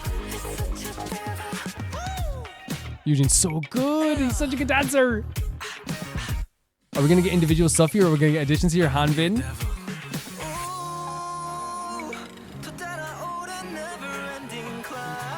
Great vocals. Great vocals. So neat. That jacket's so, like, how? It's crazy. You know what I mean? Like, I don't mean to, like, I hope it never sounds like I'm disrespecting Today. When I say, like, every time I see him, I'm just like, that's Today, like, the beautiful smile, the cuteness. Because, like, you know, like, all the time, that's all, like, whenever I notice Today, it's the smile, it's the dimples. Like, it's so hard for me not to be, like, adorable, even in, like, the most, like, in these moments, you know? It's so hard for me not to be. I just think I love. Look at him, everyone. Oh my god, we're getting midriff. This move is awesome. So cool.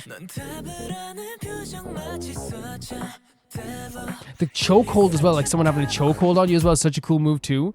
It's over? You can go back. We'll do it again. And then the runaway as well.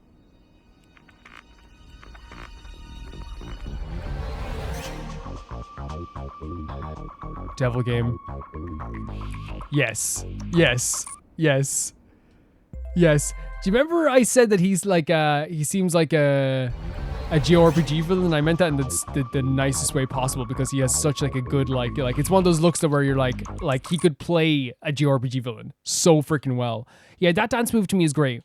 This one here, the one with the chokehold and the gun. Yeah, it's like so interesting because it's almost like they're dancing against themselves. And I think that's probably like what the as we said the concept is, right? Look at that, so cool.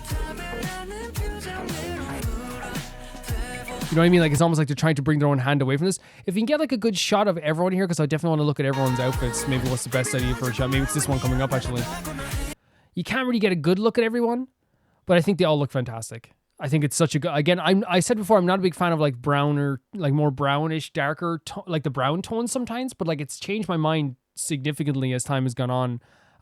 With the, either whatever it's Eugene jacket. Like, oh, look at like the leopard print that Tere has on as well. Yeah, I love this move. It's so interesting with Zerobaseone, like how, and this is like, something obviously like they're my favorite group, right? They are my favorite group. And I'm probably going to praise them like, in a very biased fashion a lot of times, right? There's no doubt about it. I'll be like, there's a Prodigy dancer here as well. Came out of the womb dancing. Actually not, I've only been doing it for like 2 years. Matthew's so good. Matthew like commands the screen as well. He really does. Yeah. Okay. Look, just to talk about this as well. This whole video as well. I think what Zerobaseone are so good at doing is they're so good at playing anything. Like the difference between this and Blue is insane, right? It's night and day. Like the difference between the songs and the difference between their performances is always like so amazing to me. And honestly, like, I love seeing that when it comes to, like, I think that's a real talent that you can have with, like, musical acts as well. Because you've seen other people do it as well in Rome Reacts too, where you'll have, like, an act that, like, does one thing, and then is able to, like, adopt a completely different thing as well. Like, even though obviously, like, becoming a bigger fan of them, you see, like, all of them, you're like, oh, there's, like, Tere, there's Matthew, oh my god, there's Jiwook. It's like, but they're doing such a good job of making this, like, really cool, like, more striking visual happen on the screen. And it doesn't feel unnatural. It doesn't feel weird. It doesn't feel confusing. It's not like, oh, like, how are they able to do this? They're really good at these concepts too. And like, I know, like, I praise Ricky the most here because I do think that, like, everyone has their own strengths. And I do think, like, for example, like in Good So Bad, I think that Guivian, like, and for example, Guivian and Today pop so much in that video, and they're all I will praise them all to the nines, but I think those two like just pop so much in that video. I think in this one as well, like, we saw like I think Ricky, like, just like it's made for stuff like this, and G1 as well. But I love like that they're able to like adopt a different concept and just be so cool with the stuff. The song itself as well, like, was like really like it was like a weird kind of like bassiness to it. It's very different from Blue. It's very different from like a lot of the songs they've done as well. It almost feels like it is like a more dangerous song, right? It's a more dangerous like tone that they've taken. And for a group to be able to do this, that is like seen as like almost like everyone sees them as like ooh babies forever. I think it's really cool that they're able to do this. Great dancing, great outfits. The vocals at times as well. Like when we got to like, we noticed them, they were freaking amazing. I really like this a lot. I think Zerobaseone are superb at what they do. And again, it is a bias because they are my favorite group. Like, I think currently they are my favorite group. And I adore them. And I've watched like Camp Zerobaseone, so like I've gotten to know them a bit better. So there is that also. I love the dynamic. And in this one as well, I just love the more dangerous style that they brought here as well. It was really cool. Thank you so much for sending us in, Aka. That was awesome. That was so cool. And we probably needed that after the last emotional video as well. Thank you. The next video is sent in by What's Your Damage? Good evening, afternoon, and morning to yous. Resident Woman Stan here with a still silly Tipsy G Idol video, including 2 of their songs you've heard before. Enjoy. So this is Dingo Music, it's called. G Idol, Nude and Tomboy, which Two very cool songs. And Nude especially, I think out of the two, Nude is probably like my favorite one as well. The video is insanely cool as well. The Tomboy video just made me feel like I was never going to be cool in my life, you know? But let's check this out. Let's go. Oh. 네가 생각한 거인 것 같은데? 없어. Oh, sorry. 왜 해? 1위 가수에 위하여. Do not follow if you're under 19. 건배가 싶다. 1위 가수에 위하여. We love them having fun. They're dressed so nice as well, even outside their videos. 아, 그런 거 했어야 됐나? 나 대성에 가려고 그랬는데. 아이돌은 춤이 다가 아니다. So they are a little bit tipsy is what we're getting here. I love this is already like the energy of this video. What's Your Damage is already like a lot of fun. That's not everything. 저희가 퍼포먼스상도 받았지만 이분들을 위해 받아야 돼요.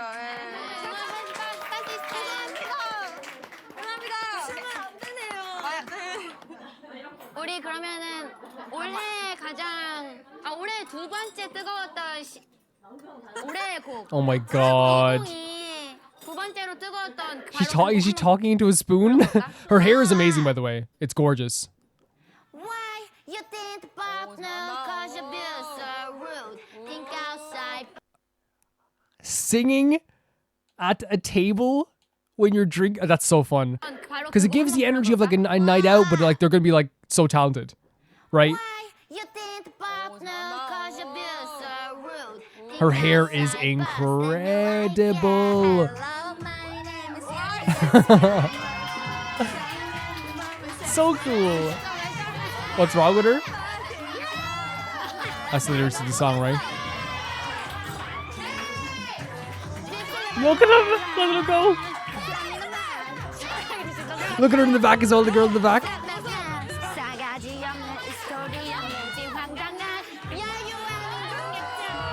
She looks like a... They all look amazing. She looks like she could be like an absolute megastar in a movie or something. They're all dressed so well. Their hair is always nice. Singing into the bottle, by the way. That's a lot of bottles.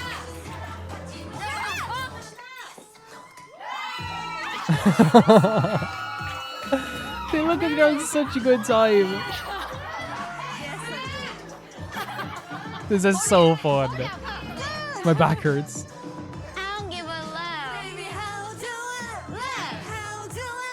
No, I was proven. Here's the thing, they're still amazing. They're so talented. I love that they're not doing it perfectly, right? Because I thought that, like, again, it shows that it is like very like spontaneous and fun as well. Because it's like it's like you would have been like, okay, like it very choreographed. It's like they're all like absolutely perfect, you know?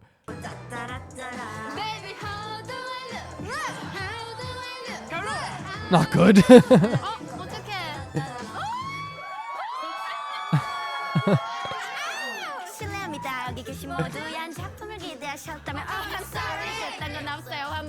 If I was in the corner when this was happening, like not a part of this, I'd just be like eating my food and I'd just be like, I'd go home and be like, sit there for hours. And someone asked me about my day and I was like, I think I saw God today. I think I saw God in a restaurant. And God is a group of girls singing like Nude. The song Nude.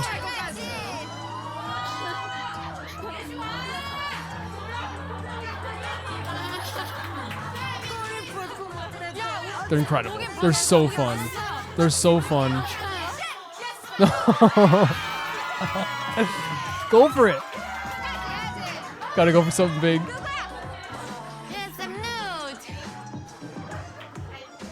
The energy that they have with each other, to be able to like cover it up, to be able to switch into like the very like talented performer aspect and also like the fun giggles is so fun. And of course, they're great dancers. Like, I can see the admiration they have for each other in their eyes as well, and the admiration everyone has from around them as well, which is really good.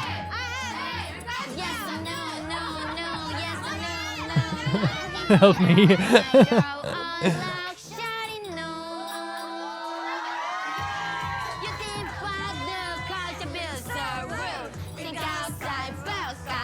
This is like Like, to me, like, this is like a top 10 performance, right? Just because it's like so fun.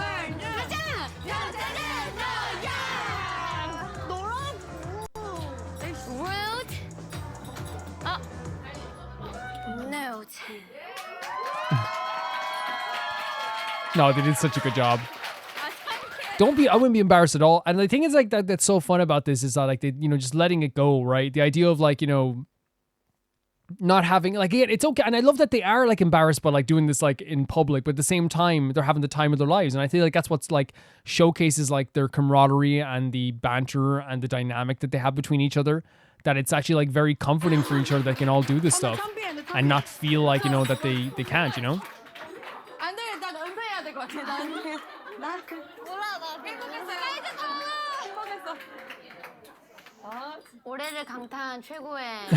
It's still like a reporter thing. Look. 2022년 아이들의 역사 그리고 이 아이돌의 역사를 쓴 저는 사실 이 지구에서 이런 곡을 나올 줄 몰랐어요. 저도 몰랐어요. 정말 이렇게 천재일 수가 있을까? 저도. It's so funny because how many times is she gonna sit down and stand back up? It's and I honestly I love it. 작곡가의 바로 그 곡이죠. 그러니까 무슨 곡이에요? 톰보이 가보도록 하겠습니다. Oh my god. I saw the song before in the Boys Planet as well and in Roma Reacts. I look how supportive everyone is as well. Look. Oh no, they're saying don't talk casually. Wait, so what happened here? Like, I just want to get the full context of this. I thought they were like go on do it, but like they said something else here.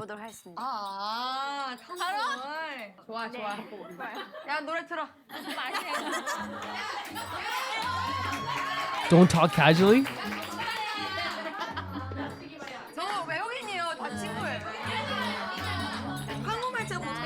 Is because what she said was so casual, like maybe like flippant, is like, but she was joking. Oh no, I pressed the wrong button.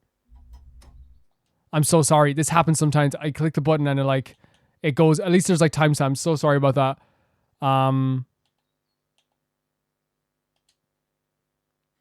Yeah, sometimes if you click the RB button, it goes to the next one.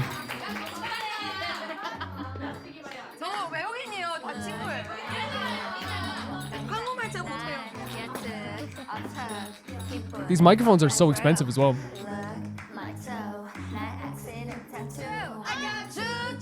Oh, it's dripping, it's dripping.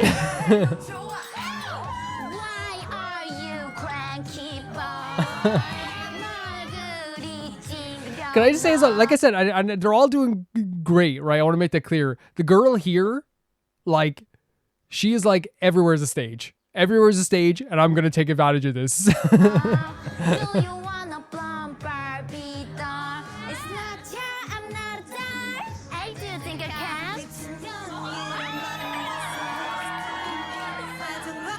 They're so good. They're so good. And this is, what's your name? It just made me like them more. This has made me like them even more. Oh my god, look at her.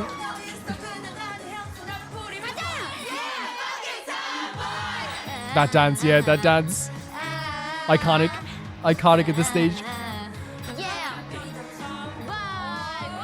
It's so funny with G-Idol, right? G-Idol, they have created so many dances that like already in my head are like, they're always in my mind. They're so iconic to me. And the reason I say iconic is not just because like, oh, I remember them, like Calvin remembers them. It's also the fact that like, I saw when in Boys Planet, when the boys got, I'm sorry for pausing, I guess, on this poor girl. I'm going to have to like get like a name for, actually, no, we might do it here now, actually. We're going to have to start getting names, right? Because we have so many G-Idol stuff. So actually, like, I might actually like look up the names now and have them with me, right? But yeah, as I was saying, like when the Boys Planet guys got like the Tomboy song, they were so freaking happy. Like you've never seen boys be happy in their lives, like the idea to sing Tomboy, right? So yeah, I'll look up the members now so we can actually like, and we'll get a better image of them as well.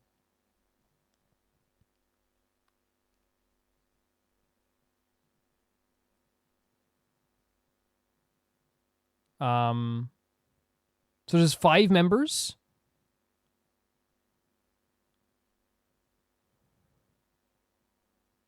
I don't know how accurate the site I'm using is going to be.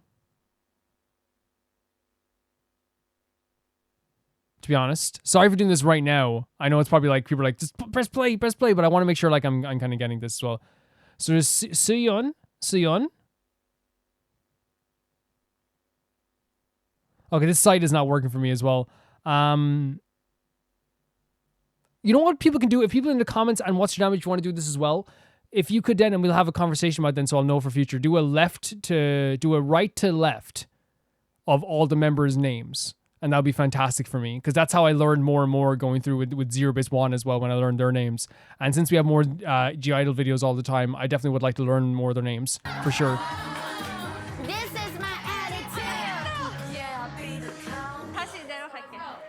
The site is not working that I looked up. I'm sorry, it froze. You see what I mean? She's like, everywhere's a stage. I'm going to take advantage of this. They're amazing. Can you imagine even like Tipsy and like not having the right acoustics and you still sound great? Quiet and reserved this girl seems to be, but then when she needs to be active.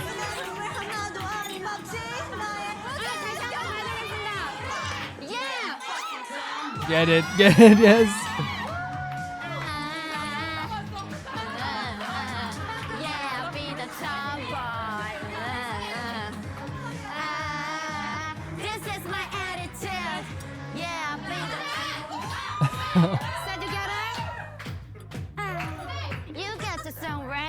It's crazy because this is talent because, again, like I said, they've made this little bar area into like a performance that like I have a mixture between laughing, smiling, and also I'm like, wow, they're actually really good.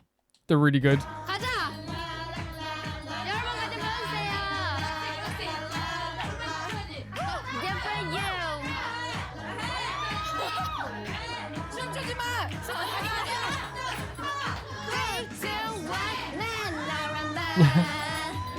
I just love seeing people have fun, and this is like to the max. Her hair is stunning as well, by the way. Well, they all look good. All of their hair look good, but like I always say that about G-Idol.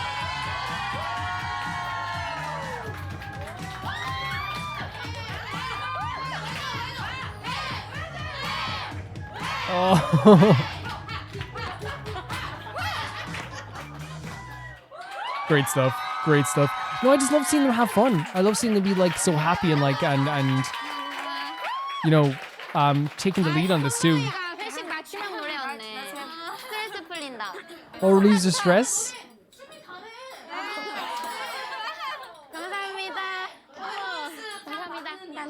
So are the people in the back staff or are they just people eating at the restaurant? Because I thought they were staff because like, you know, sometimes staff will be around different K-pop groups, but I think they're self-produced, so maybe they're not staff and they're just people in the, I don't know, maybe friends, people who worked on the stuff as well.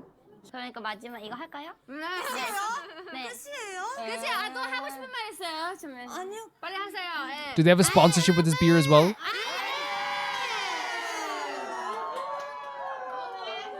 Very fun. It seems so. Tipsy Live. So it's actually like a TV, it's actually like it's a particular show, which is the idea of like you get tipsy and you sing your songs, I suppose. Can I say as well, like another thing that I really like adored about this is that there's such an emphasis on like idol image, and I understand that like, and it's I think nowadays like I've only heard that like some 5th generation groups are like, you know, breaking that idol image as well, and like people have done that before in the past too, but there was an even bigger emphasis on it like a few generations ago. What I love as well is that like I feel like there is like kind of like with this type of video, it's like you can still see how amazingly talented they are, like how fun they are, how good they are at singing, and all this stuff, and like how you know, and it's a really good like video to like if you're a fan of these, and even for me as well, who like, you know, has become a fan of G-Idol through Roma Reacts, like smiles ear to ear watching this stuff. But I love that they're like letting loose a little bit. They're, you know, they're allowing themselves to be a bit embarrassed, to not show themselves as like these perfect beings. It's like, hey, this is like us having fun. It's a perfect get together song, and I feel like Tomboy is. It's a song you can kind of like sing together. And in this case, that's exactly what we were kind of feel. At least that's what I was feeling with this as well. Is like a very nice, like kind of like feeling of like camaraderie and fun that they had amongst themselves. And it's fun to watch. It's infectious. It makes you smile. It makes you laugh. It makes you like it makes you care about these people even more, right? And that's why if you can, guys, right to left, give me all the names. And not only that, then if you could also tell me if there's a leader and a center and all this stuff, because if you have told me before, there's like so much information I probably did like forget as well. But this video was so fun. They're so talented. Those 2 songs are really great as well. Awesome to see. Really awesome to see. And they all look, again, like they're on a night out, but they all look fantastic as well, which again, most people do when they go on nights out. I'm not saying that they don't, but like, especially when you're tipsy to still like have like that amazing style. Usually when I used to drink, I'd be like, I would not look good into a few drinks. But it was really, really cool. Yeah, I love them letting their hair down. I love the again, like I said, the camaraderie, the banter between them, the random dancing, mixed choreography with the laughing and the smiling. So fun. The next video is sent in by Christian.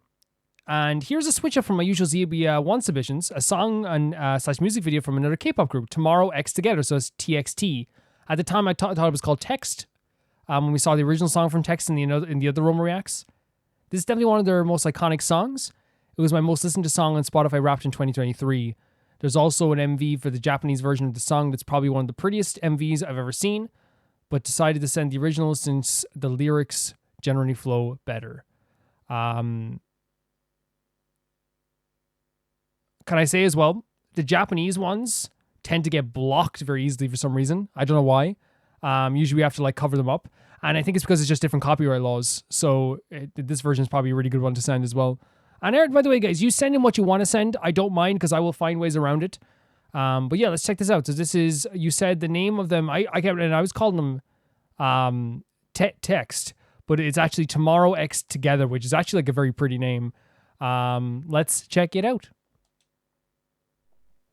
Actually, you know what's funny? I saw a picture of these guys on Twitter the other day, and it was like loser core outfits or something like that. And I actually like the outfits though, so I felt like a bit of a loser myself. Then if that's the case, I thought the outfits were nice.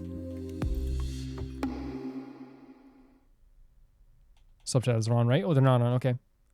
Oh, sorry. There we go. There's text that came up there on the screen there, so we'll read that again. You can't say that adolescence is a whole universally present in the lives of everyone. Large or small, we experience hunger and emptiness in our soul during this period. However, to some boys, this hole evades their lives with excessive frequency and in complex forms. So it's about the hunger of adolescence and the emptiness during adolescence. And it invades people in different forms for 100%. 100%. It has a 15's rating. Really bright, really sunny.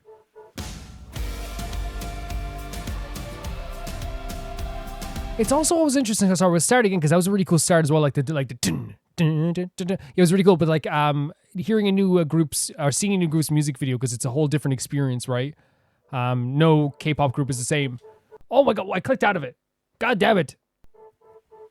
It's a really cool start, and the marshals in the background, they're going for like a more of a rock and roll style, right? More like rock style in general. Great outfit. I think the outfits are great.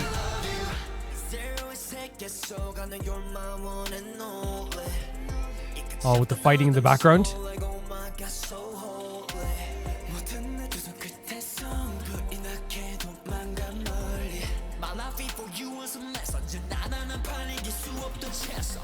So before I met this person, everything was a mess as well.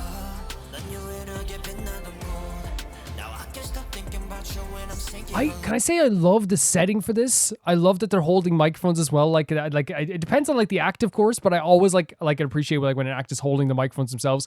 The outfits are great as well.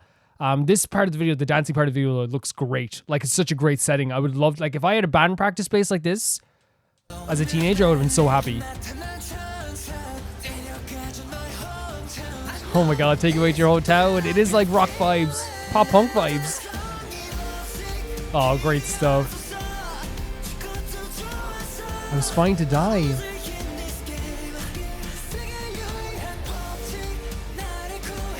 And save me as well. Use me. Oh my god. Wait, that voice. So that's who's featuring.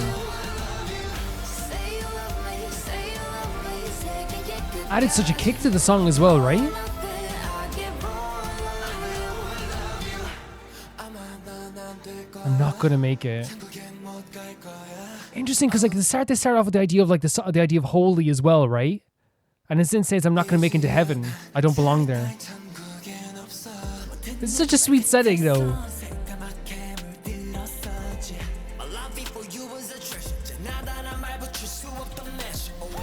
So I couldn't even find that spark, I guess they're saying, before I met you. The verse is like, the chorus is like so interesting because it's like all of them kind of like, it feels like almost like a chorus of like everyone. It's not everyone obviously going to be singing the same together, but they're harmonizing in ways too. Which Siori's voice as well, which actually, as I said, added a nice kick to it as well. The verse matches the video and the chorus matches the video too. Like I felt like with the chorus, it felt like, you know, they were all like on this road trip. They were going together, having this fun. And right now, like as it goes more into the somber vocals, we have a more of somber video, right? We have a video that is like we're looking at like all the problems in our lives. We're talking about the idea of like, before I even met you, I couldn't even like do anything. The idea of I couldn't even light a match to me seems like I couldn't even find something that I look to in life, that I look forward to in life, which can be a very common thing to happen. It can, where you're feeling as though like, you know, like even though you're probably like not in a place where like you're so heavily depressed, which you could be, the idea of like not having that spark can just be as equally crushing, you know? An angel appeared to me. That's the same. Take away Joe Hotel is such like a pop punk lyric as well. You see what I mean? Like the different shots of the verse versus the chorus here. Look, it's fine to die, but still very somber music in this too. Lyrics, I should say.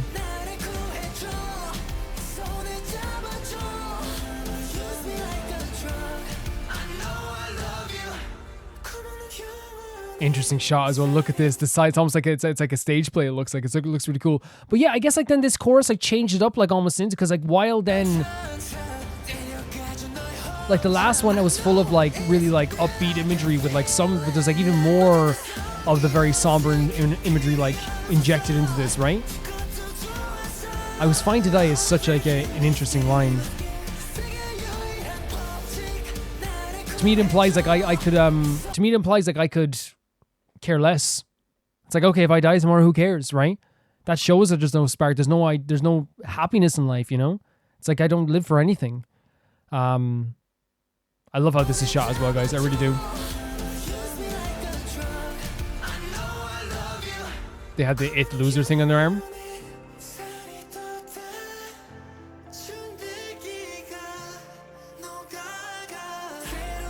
Whoa. This is such an interesting, I don't like the scene here. Oh, is he going to dance out of the room? Into nothing. Oh my god, that's so cool. And they're following him? That's really cool. This video is great. Oh, adorable. Adorable.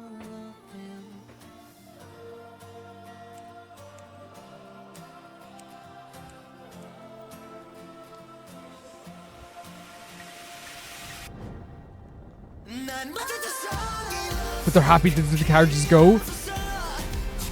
And now they're dancing out here as well.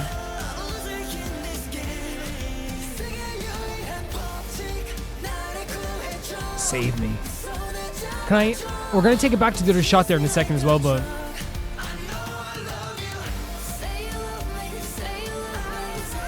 I have like chills watching this as well.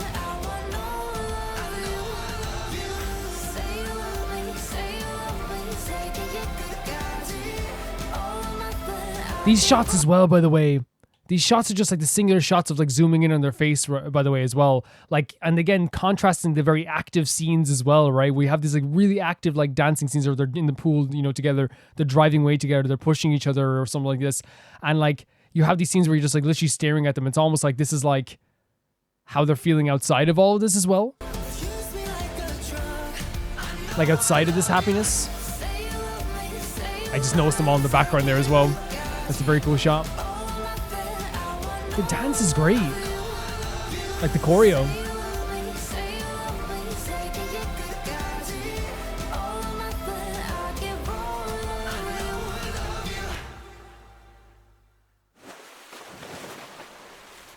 So the imagery. Oh, we're definitely not done. Definitely not done at all. And now he's waking up out here as well.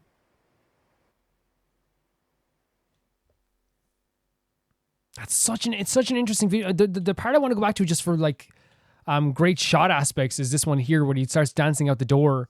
There's something about it that's just like so interesting to me. The idea of like, I love abstract ideas in videos, and I love kind of weirder ideas when it comes to music videos. And I really love the idea of like, to think about like, all these people are just sitting on this bed, just watching this guy, and he's just standing still. He's like, has this kind of emotionless feeling to him, and he just starts dancing out the door. And it's the following aspects, so into nothing, but then into something as well. It's almost like coming out the other side of it. The boots are great, by the way. Really good. You see what I mean? This is such a great shot. This is such a good idea. We love music videos with good ideas, right?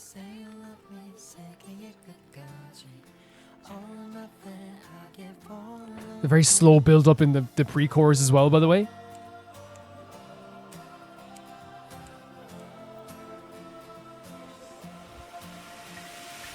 And I want to know, like, what's your guys' interpretation of like the setting fire to the car aspect? The Irish accent coming out there, the car. Because this is something that like took them places as well, right? So I wonder if it's like no longer needing to like leave, no longer needing to run away anymore once they found this person. I was fine to die is such a crazy lyric. Because it hits like everyone can get it. Everyone can get it in 1 second, like what they mean. This is an adorable scene as well with all of them like doing that as well. This shot here, look at this. Because I didn't notice them the first time through, but then like seeing them all like looking out here as well. And again, it is like this, like almost like it's you can see it in their eyes, but like there's an emotionless face on all of them, right? This chorus is great. Her voice like adds such a kick to it too.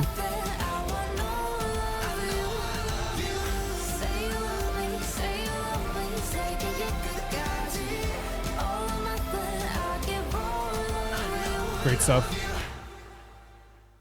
Yeah, I wonder like it's because to me like what this song, they said it's at the start like about being about adolescence, right? The idea of like that empty feeling inside, and how that feel those different feelings you get when you're in adolescence that like kind of like creep into you as well. The song also gave me like the energy of like someone's life is just like feeling either burnt out, it's down, it's something they don't want to experience anymore. And also like it like, you know, the idea of like I couldn't even light a match to me like is such a great line as well, because it says to me like you can't, how do I say, you can't find something fun in your life. You can't find something that you want to do with your life. And I feel like that's like something that like more people than, and I think that's why it makes it kind of relatable as a song. More people than you know like relate to that idea, because while people might find a career, they might find that as their purpose or whatever, not everyone like sees that as like their be all and end all. Some people just like feel like they're living throughout their days, just doing nothing. And I feel like maybe that's like in a lot of ways like what the still frames of each of the boys was trying to show to me, is like the idea of like, if like, you know, this emotionless feeling that contrasts the other, like either the dancing or the playing in the pool or the fun times. And it is like this thing of like, before I met you, this is me. And now that I met you, you know, I would do anything. It's like I was fine to die, and now that I know you, there's like I can light a match. And the only thing I know in my life is that I know I love you, right? It's like I know all this other stuff is like, you know, crazy, and this other stuff might not mean anything to me, but I know for one thing for sure in this life, I love you, right? It's a cool song. The pre-chorus there was really, really cool as well towards the end also. The chorus is super, super catchy. I love the choreo in the video. I love the different shots. I think this is one of my favorite videos I've seen in Rome Reacts, just from like a video perspective. Like, I thought it was like very simplistic in a way, but also at the same time like just worked. There's obviously symbolism that's going to go over my head. It always does. But I thought they did a really fantastic job with this. I heard a text song, as I said, tomorrow crossed together. But yeah, it's interesting. It's interesting because, again, it's my first time seeing a music video of these guys. And at first of all, I think that their style was great. I think that they really encapsulated like a different vibe than other K-pop groups we've seen as well. I think that it's also like the video itself, as you said, was more simplistic than a lot of like videos you might see. But at the same time, it had like little touches of like abstract things like the fish in the sky or the setting, the coming out of the darkness into like the light once again. All the different really cool shots of them as like the still frames as it's zooming in on them. I think they did a really good job with this. Yeah, definitely talk to me about this, guys. If you are interested in this song as well, tell me what you think of this video too, because I think that it's such like a hard-hitting song and such a relatable song in a lot of ways. Finding that one thing or that one person that really makes you feel a lot better about life. Yeah. Thank you so much, Christian, for sending us in. That was awesome. That was really cool. Really beautiful. Really, really beautiful. The next video is sent in by Tyree. Next is Belle. She's 20 years old, but she already has a career as a songwriter before she debuted as an idol. She wrote / composed 2 songs for Mion from G-Idol, and she was born and raised in Seattle, and her dad is a well-known Korean singer. Belle is the best female vocalist in the 5th gen, in my opinion, and a lot of people call her Ariana Grande of K-pop because she looks up to her and has a similar vocal technique. This is her solo countdown. So yeah, the 5th gen, I believe, is not only it's Kiss of Life, but also you would say that Zerobaseone, right? They're also 5th generation. Am I wrong in saying, would that also mean like TOZ and stuff like that? Maybe. I don't know. I might be wrong. Or One Pact. Maybe that's a 5th generation too. You guys can explain to me. I hear it all the time, but like obviously like I don't know fully. But yeah, let's check this out. Kiss of Life countdown, Belle's solo. The last one was with Natty. The last solo was awesome. Are subtitles on? There.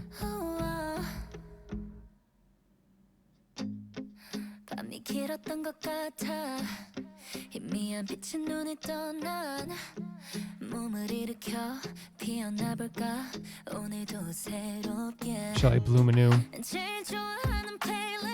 She got into the ballet school, but she's not happy.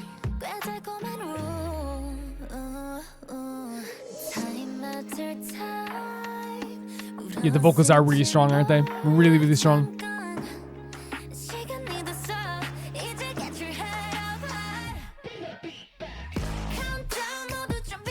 So like the idea, I guess so far it's like the idea of like blooming in the morning, the idea of like, get your beat back. I wonder if it is about a song about picking yourself back up. Looks like it's time now, get your head up high. Yeah, I wonder if it is that type of song.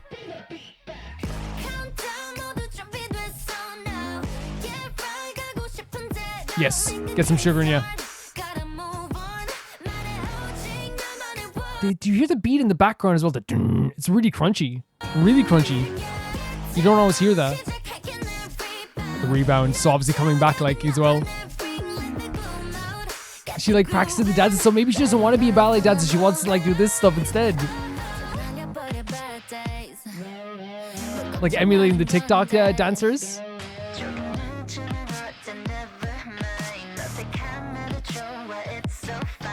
Door is locked. That is such a cool part of the song. Oh my god. Do you hear this beat? This melody with I know how the vocals go with it. Oh, it's so cool.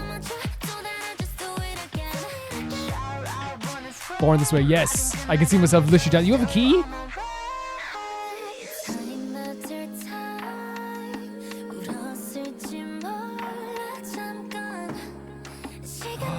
Wait a second. Oh. So it's not only just the... Oh my god. This is what I am. Why should I have to be a perfect daughter? Oh no. Why can't you just accept me? Get your head up. Jesus. And then just leaving as well after the aftermath. Jesus Christ, of course, like... Because what that says, like even like, I don't want to go through it again, I'll be honest with you, but like, I feel like what like we saw here was like, even like you're saying the chocolate and the imagery of this and the shattered, see like trying to rip the kind of idol poster and the shattered, look at this, leave me alone. That's horrible, man. So horrible. Why should I have to be a perfect daughter? That's like struck through my heart. Get your head up and get your head up high. And that's such an interesting thing to do right after, because again, it's like so easy to say get your head up high, but we're seeing like what she's going through as well. That's extremely toxic, by the way. It's not just the idea of I want you to be a ballet dancer, right? Because that's already like putting a lot of pressure on your daughter. It's also this idea of like ballet dancers like in a lot of cases have to like be like they're pristine, right? In a lot of cases. Now there's different ballet now. Like I know there's in LA, there's like Ava Gordy does different types of ballet. She's not like one of those like truly like, and when I say pristine, I don't mean like, that's a really bad way of putting it, but like you have to be like really, it's a tough thing. Like, cause you know, I remember like when I used to watch wrestling, I turned one of the commentators used to say like, it ain't ballet when they talk about wrestling. And it's like, yeah, ballet is still tough as heck. It's really tough. But in this case, it's like, you know, she saw the chocolate that she has to hide. I didn't get that at first because I was like, oh, it's just a nice little stash you have. We all have a little stash. But she has to hide it from her mother. If you have to hide food from your mother, that's toxic as heck. That is toxic as heck. And the shattered picture of herself now. Almost like a shattered image.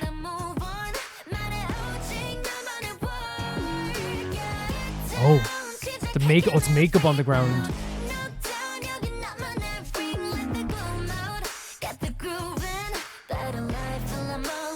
You accept her or you're gonna lose her. That's what's gonna happen. Look what's happening. And is it her as a little girl as well?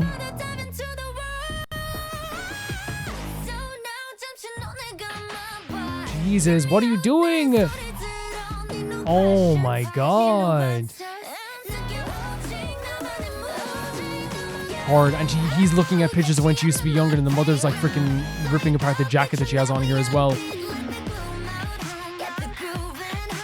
And this is the problem, right? Like, oh my god, it's almost over. There's no resolution. Oh my god.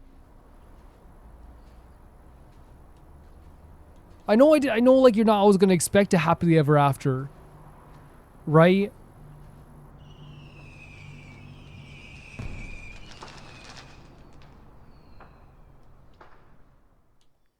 Music was very, very, I like, it's almost like I don't want to rewind this, but I do want to rewind to this part, at least so when we're going back to the music aspect of it as well, coming up here. But just to say like really quickly here about this also, not really quickly, but like just before we go back and listen to this part again, because there's a part I really, really loved.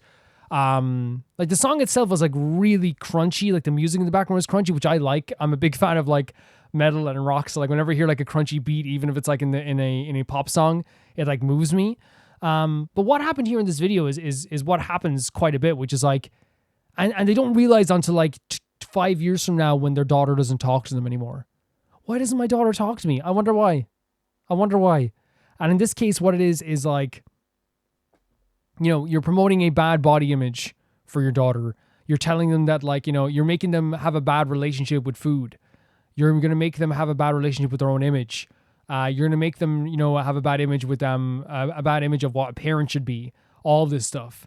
In a lot of cases, it seemed like the father was like a little bit more lenient, but it seemed like he was just more reminiscing about her being a child and like, you know, Mr. being a child, which also is something that like, it's like, man, children grow up. They grow up and they want to be their own thing. She clearly wants to be an idol, or at least wants to be a performer in some cases that's outside of ballet, and her parents don't want this for her. Extremely toxic to have a key for a room that, you know, should be given privacy to your kid.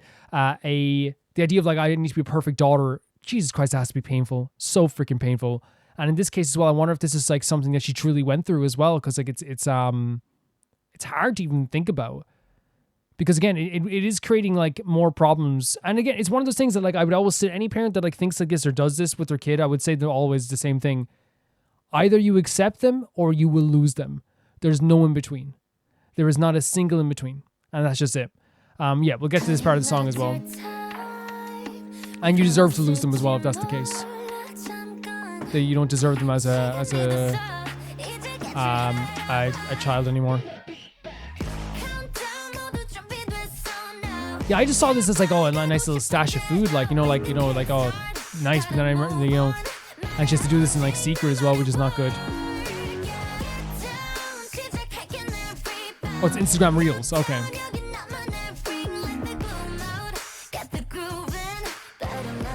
And she's like copying the moves, which is, I think, is so like nice. It's such a nice touch to this inspiration.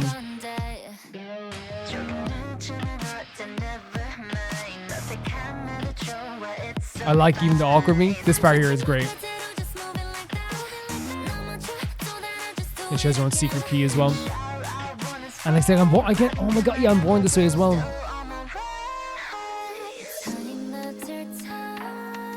And it's like, I guess like the idea of like crying for a moment is like saying as well, it's like I don't have to, like it's like I have to pick myself up, and she kind of forces herself to pick herself back up as well. Or even like when the music stops, like it's like you still move on as well. And I wonder if that is a thing where it's like no one's playing my music and no one's letting me play the music I want to play. So I tend to like, you know, have I tend to have to just like push on forward, which is like really difficult to hear as well. Like I don't like it. I don't like it at all. It feels rather bad, right, to even listen to it. But like obviously like it's life. It happens with life. And some of that stuff is like really hard to watch as well, especially with such a talented performer as well. Like I don't know if this is them recounting like their actual aspects of their life. Because we know with the Natty solo it was like something that was definitely based on herself too. And I wonder if like maybe not the video is based completely on her, but it is like it is a relatable thing of the idea of like the lyrics themselves, which is like picking yourself back up. Even if your music isn't playing, even if you're upset, even if you're sad, you have to pick yourself back up. In the end, that mother was just losing her child. She was, and she deserved to lose her child because she doesn't deserve to have a good child that has goals and a dream and something in life they want to accomplish. And, you know, I was just going to say, like, a lot of parents will get kids that have no goals and no dreams and not something that they want to do and stuff like this. And that's normal too. So you should feel lucky though when you have a kid that's so determined to get to that point, right? Because that means like they will be so determined. And like the thing is like, you know, some people feel like, oh, they like there is parents like this all the time that will like not nurture that child, and it just sucks. It sucks so bad because for me, like if I ever had a kid, but I never want a kid just because like I believe it or not, I like playing video games and and focusing on myself for quite a bit in terms of like my own life and like have my own comforts and things like that. But like one of the things that like I would always thought about was like if my like kid got an interest in like heavy metal music and was like I want to be a heavy metal star, I would be like I would get it, like if I could afford it, I'd be like getting into the car, driving down to the nearest music store, picking up like a guitar and then coming home and being like, there's this BC Rich like diamond guitar and being like, yo, here's 5 albums, here's a few tabs, get at it, buddy. I'd be like, go for it. But that obviously might push him in the opposite direction too. Yeah, very good song. It was very like intentionally hard to watch as well, I would say, Tyree. I think you probably agree with that too. But I thought she was fantastic as well. Her vocals were amazing, as you said. And it's really interesting that like you're having artists now who are looking up to Ariana Grande when I feel like Ariana Grande was like so young, like so, and she still is young, you know what I mean? But like this girl's 20. She's got her whole career ahead of her and she seems to have like a good outlook on life, even if she has gone through a bit. Thank you so much, Tyree, for sending us in. The next video is sent in by Cosmic Calov, and I think it's finally time to send this in. So this is the character trailer for Mauvika, and it's a blazing heart. I think there's a, oh my god, wait a second. I think there's a band in the thumbnail. Are you kidding me? What a gal. One of my favorite characters, like legitimately. Oh my god, she's so sick. She's so sick. This music as well. You know what it feels like? It feels like it like in that movie when like the character's driving away. Oh my god, she's so cool. They have a full-on freaking like rock song coming on here.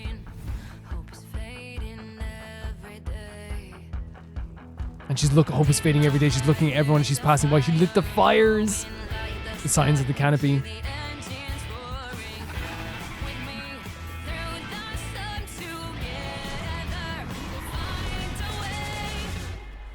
Oh my god. Oh my god.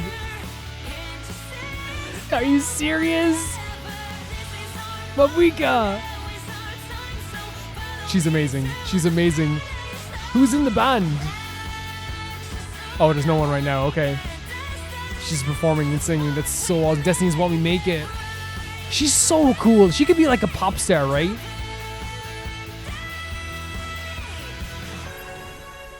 You know who she reminds me of? Oh my god! Shit on the DJ set. No way. Get each on the keys. Get each. Wait, there's some guitars here too. This is the type of stuff that I freaking love. The star guitar and the bass with Aurora. Look at this. Oh my god. He sat on the drums. Oh my god. Oh my god. Uh-oh.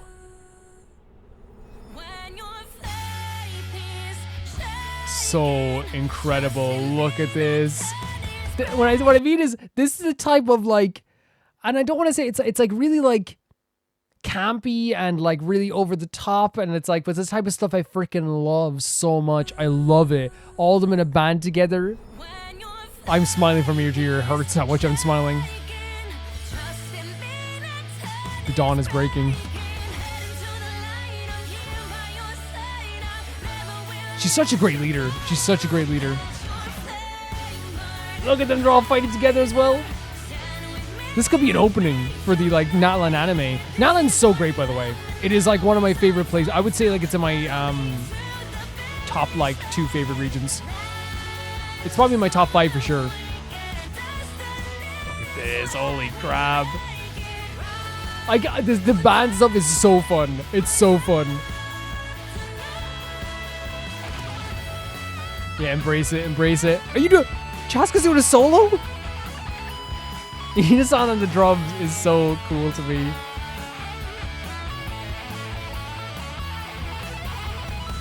Oh, the mic drop. No, I said this before. Wait, what's it? Great stuff. I said it before in the last trailers. I freaking adore that Genshin is turning the volume up to like 13 when it comes to this stuff. It is turning the volume. And what I mean by that is simple. It's the idea that like everything in these trailers has been like over the top to an extreme degree, and I freaking love it. Whether it be the video game style of stuff they did before, or it's just like the absolutely like fantastic, like the freaking fantastic like postcard type of like tour guiding almost thing with like with Mulani as well. They did such a good job with this stuff. And like here as well, we also have this character trailer for Mauvika that is stunning. It's stunning and it's uplifting and it's like so over the top and as you said, like campy and crazy, but I freaking love it. I freaking love it. I love that aspect, seeing everyone in the band together. And I kind of like, even if it is like over the top, it symbolizes like what I feel after like Act 4. I'm glad you waited until Act 4 to show this as well, because like it just kind of gives away all the heroes, right? Almost instantly. Which is, you know, interesting. I probably that was 2 months ago. Guys, I'm gonna have a heart attack. We're watching trailers from 2 months ago. What is happening? We were watching trailers that came out 2 months ago. There's a Chasca one thing for 3 months ago as well, but still absolutely amazing. I love that stuff there, Cosmic Love. Thank you so much for sending us in. That was so sick. Yeah, I love how it's so like it fits the vibe of the story of all the heroes. This music, this harmony together, that once they are together, they're so powerful. So sick. Thank you so much, Cosmic Love. That was awesome. That was so awesome. So cool. The next video sent in by Colorbow. I really like this oboe piano cello cover of Grandma from Nier. I am... What happens with Roma Reacts is usually I just put in all the links, and I don't always remember all the videos that are going to be in Roma Reacts, because like I only ever take notice if it's something that like I need to call attention to sometimes, or like sometimes I might even miss what I need to call attention to. It depends. Usually someone will message me and be like, hey, this is, you know, a spoiler, this is that, this is this. I love Nier Replicant. It's one of my top 3 favorite games. My top 3 favorite games go Shadow of the Colossus, Final Fantasy X, Nier Replicant. Let's check this out. I'm sorry that this won't be a crazy reaction. I think this will just be like me embracing it so much. So freaking good. Oh my freaking god. Oh my god, it's so freaking good. This soundtrack is insane.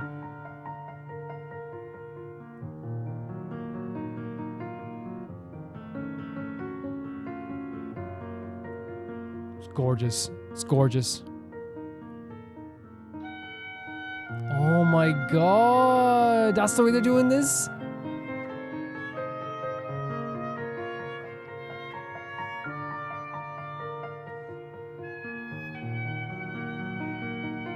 Legitimately, it's one of those soundtracks that, like, if I ever heard, like the most you ever hear is someone go like, oh, it's overrated, and like it's one of the few things I will fight for, like tooth and nail. I will lose sleep. I will burn bridges with friends. Maybe not really, but you know what I mean. It's so beautiful.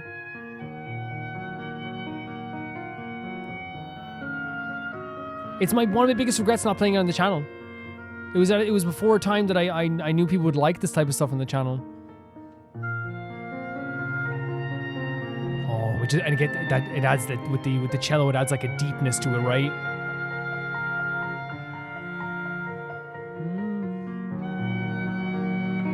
Oh my god! It means everything to me. It means absolutely everything to me.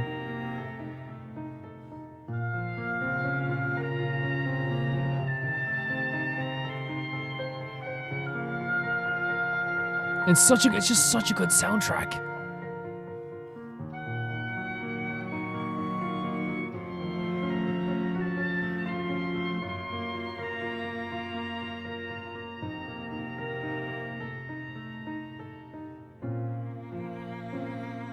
Oh my god, the cello.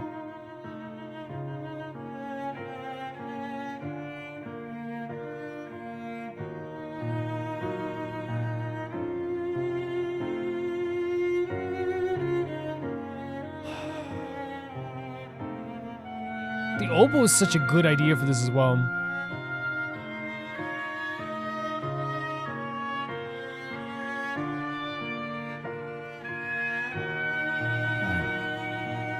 The Nier soundtrack covers me in a blanket of emotions.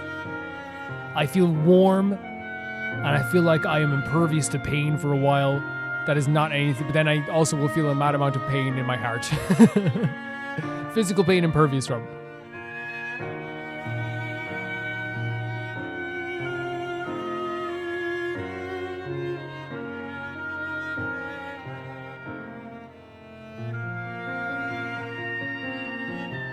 Incredible. Nier Replicant's one of those games that when I first played it, I was just like, this can't be real. This can't be real.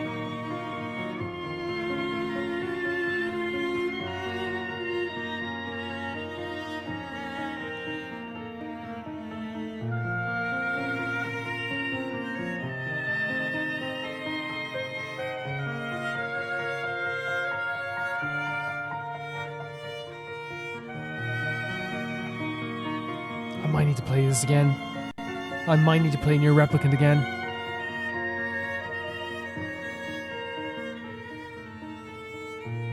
So stunning.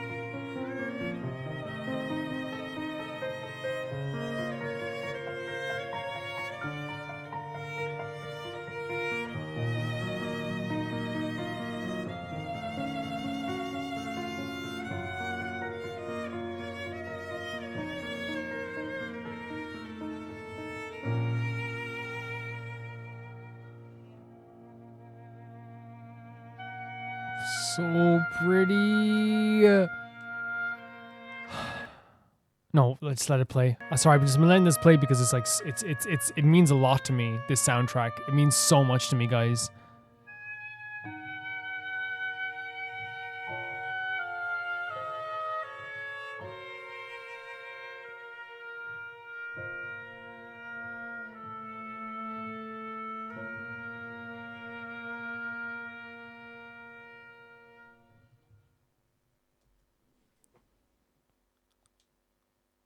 Do we have credits?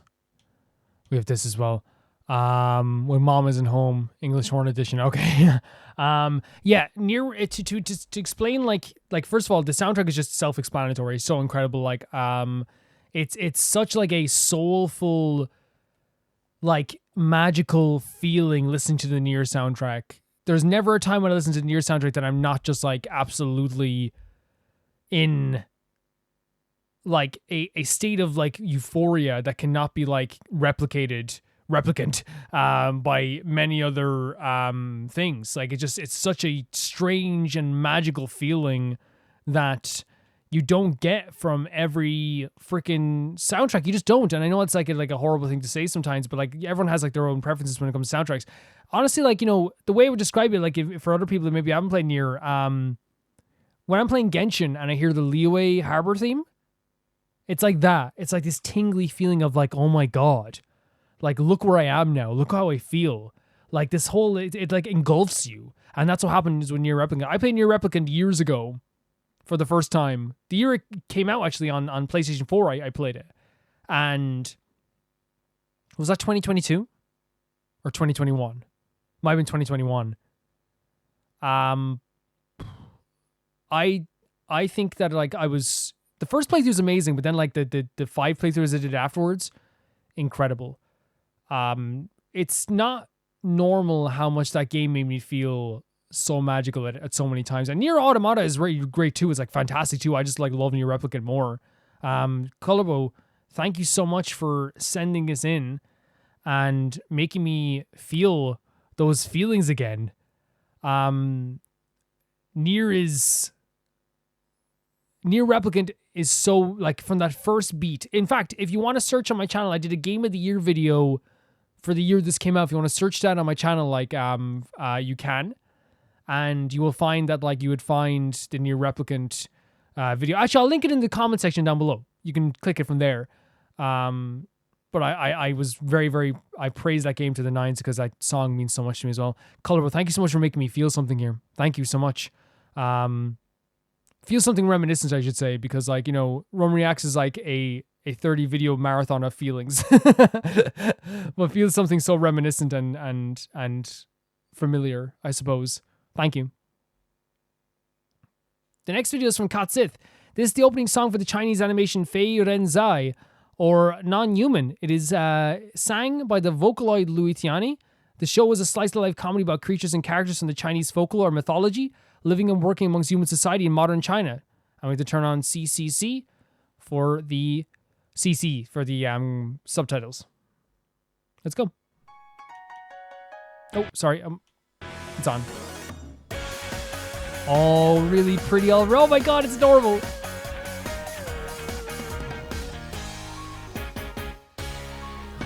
Great cast already. I love the designs. Is this the art style for the whole show or just the opening? Because I love the designs.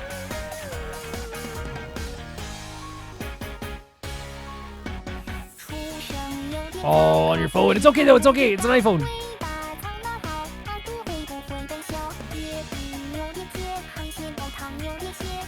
I can't buy.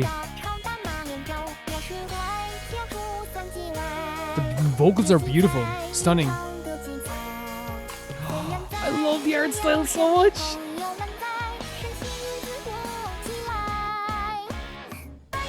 No, the art style is impeccable. Oh, look at that.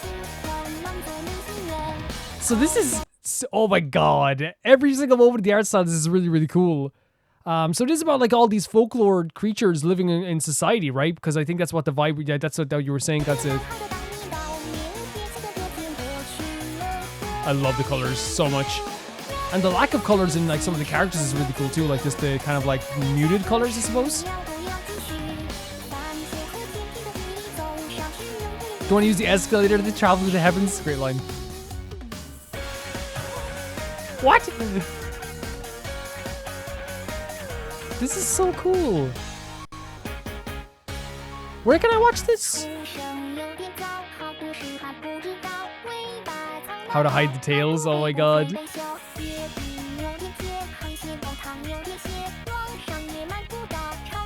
So it's describing the stuff like it happens in normal life as well, from being a mythological creature.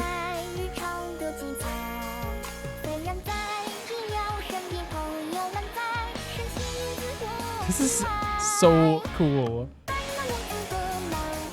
Yeah, the vocals are great.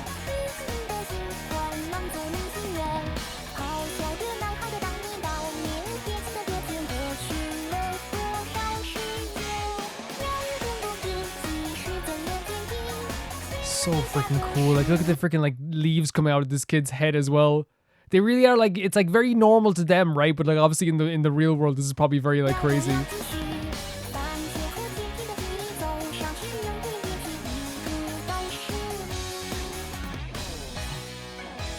We love when they do this. We love when they do like a pop outs as well. It's almost like comic panels.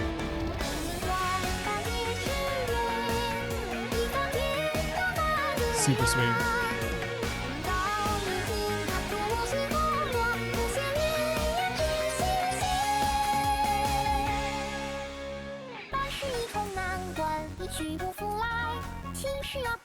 Try to catch it with their mouth as well. Maybe not do it in public, but.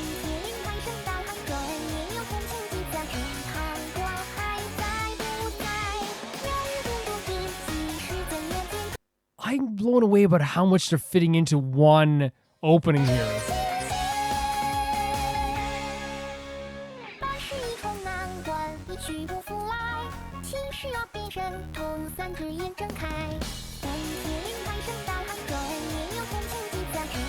Yeah, like so how much they're like packing into this.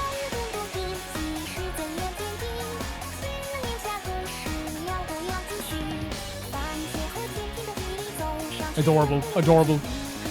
Colors are great. Yeah, no, the character designs are like impeccable. The music is freaking awesome this opening too. I love all the different designs. Like that's a cast. Look at the character in the bottom like left here with their tongue out. That is a cast right there. That instantly you see this and you go, that's a cast. This guy has his head off even, and I'm like, this is a cast. This is how you do a cast of characters that instantly makes me want to watch it. So where do I watch this, by the way? Is this somewhere I can watch it in English, or is it only in Chinese? I would definitely like to try. I don't know if you said maybe you said it in your post. Maybe you haven't said in your post. If you could tell me, Kat said, where you can watch this. Yeah, I love like what that was there, because what we got was like a very a pretty art style with so many amazing colors, so many funny animations as well. But the character designs were just great. Right? For and again, like the idea of like characters, mythological creatures trying to like integrate into society sounds so fun. And it sounds like it bring a lot of drama and a lot of like camaraderie, a lot of friendship, a lot of issues. But I think that's like, the intention of it as well, like how many crazy stuff, how many crazy things can happen in that time when every one of them are together. I'm really, really impressed with this stuff. It's really, really, really, really, really cool. And like, the colors were impeccable. The opening itself. Is there something in the description as well, by the way?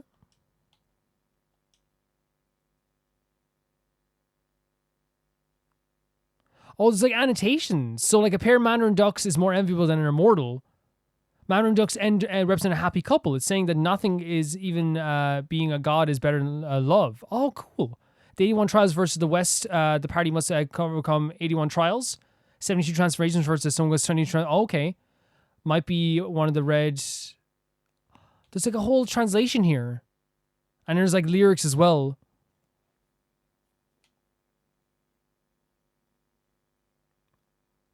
I was born too early, there's still a lot I don't know. How's it best to hide my tales? Will they be laughed at from here? So there's like this concern as well about like, am I going to be seen for like as a mythological creature and not as a human? And it's like from the years of when I was conquering demons and now I'm doing this now, as another one that asked with the lyrics as well. In this and chaos, what kind of world is there? Do you want to continue the stories of our ancestors left behind to travel between the heavens and earth? And it's like, do you want to use the escalator? It seems like so normal, right? Like compared to all the mythological stuff they're talking about here as well. Yeah, this is really cool, Katsith. Please tell me where to watch it, because this was awesome. Thank you so much. The next video is sent in by Emerald, and it is the Chasca teaser. Let's check out Chasca and her teaser.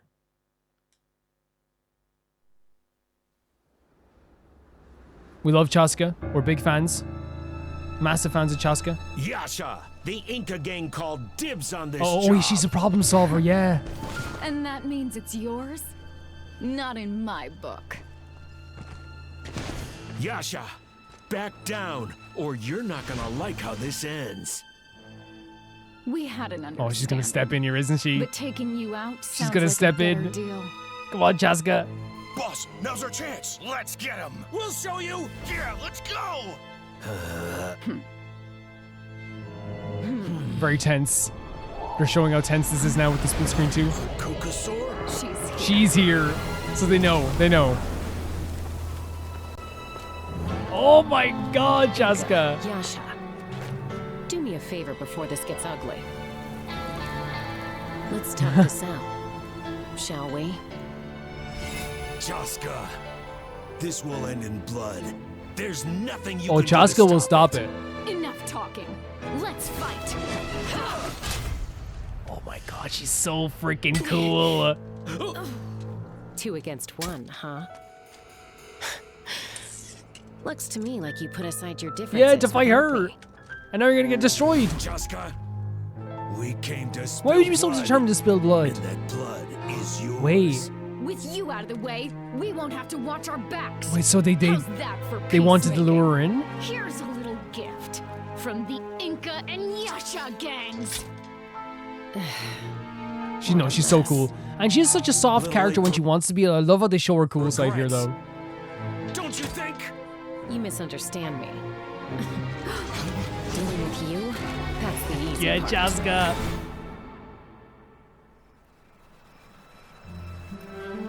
So sick, guys. So freaking sick. Another fight? You're still in? Why?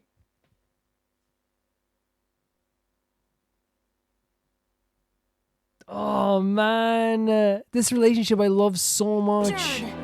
Safety first. How many times do I have to tell you? They were hardened criminals. They can't be reasoned with. And then the lecturing afterwards. This brings her cool nature down to earth, right? She has a sister who lectures her, So had a I had sister to- who lectured her.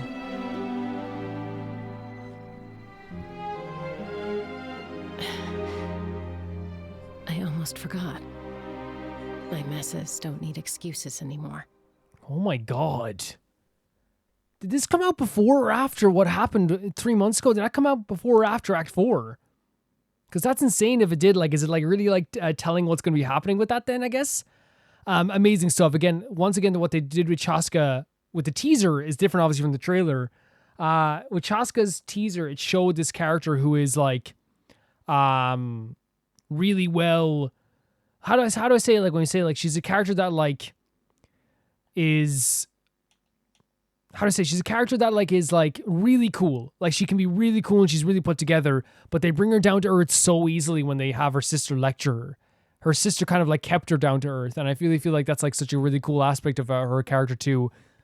These characters obviously lured her into some situation here, and she was there to problem solve it. And I feel like it's a very simple teaser. It's literally just like what Chasca does, and now it's showing how she just dives headfirst into situations even if it's dangerous. But also now it's like she's showing like, well, I guess like my problems don't need to be solved anymore. Obviously it's probably not like signifying a death, but it is signifying the fact that she has to like deal with a lot of the issues by herself now as well. But now she's a hero. So cool. Such a cool trailer as well. Thank you so much, Emerald, for sending us in. The next video is sent in by Minu. And it's a continuation of the previous video with the teacher. Or maybe more of an explanation since about the past. I'll be calling him teacher even though he's in high school. Here, since the easiest way due to the amount of names in the series. That's fair. I mentioned previously that Haruki had an older brother who was friends with the teacher, but since the tragedy, the teacher has distanced himself from Haruki, and even though he was also very close to him, I never mentioned what tragedy was, so it was the death of Haruki's brother, which is crazy, oh my god. His brother had pancreatic cancer and heart problems. His health had always been fragile. One day he saved a little girl from drowning in a river that only exacerbated his already frail body. From that moment on, it only got worse. Imagine that, man. You make an ultimate sacrifice there. He lost his life when he was in high school, and it was very difficult for the teacher to look at Haruki the same age in the previous video. So it's kind of like really difficult to look at him, I guess, because it reminded him of his brother. I want to mention 2 other interesting things. The older brother taught Haruki how to film and gave him his dream of becoming a film director. Okay, very cool. And at that moment, of course, no one could know about it. But the little girl he saved, Mio, the girl Haruki fell in love with in the insane. That's insane chance, insane writing that could happen, right? So insane. Let's check this out. Honeyworks featuring Serizawa Chiaki. Kiruma Yurihoi? Is that how you pronounce it? Let's check it out. Oh my god, baby. Starting off with a baby. So is this his older brother already we're having here now? Oh, that kid had wild blonde hair from the second he was birthed. And that's him, who looks in a different way now. Oh my god, he's adorable, the baby. These videos are always so pretty, aren't they? So pretty.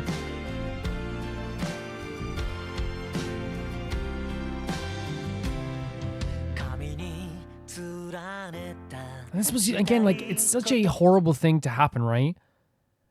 And in this case, it's like, and in anyone's case, like an illness like this, it rips you apart and it emotionally tears, everyone around you apart just because they're so worried for you. And I feel like the grieving process, especially with something like this, starts so early on. I know it's sad to say, but especially when it's something like this serious, it's really difficult to even overcome it. And still a smile on his face. So sad. Oh, look, it's just a baby. Oh, it's just a baby.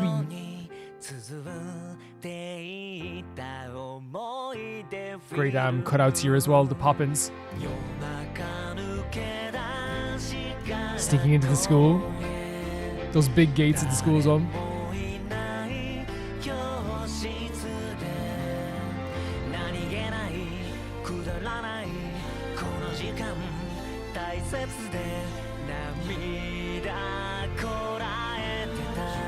Oh, back in my tears. Oh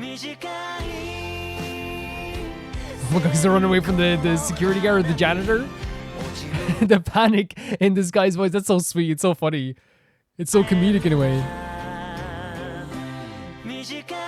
Right? not taking it well. It'll make you happy with it school until it goes off. Oh my god.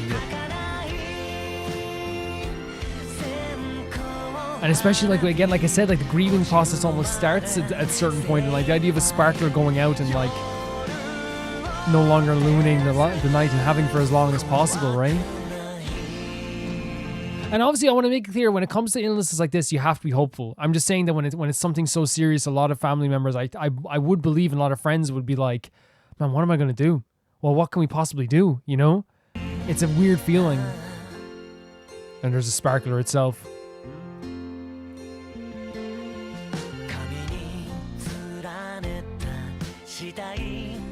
Half the things I want to do. Again, look at this smile. That's why he's like a sparkler himself.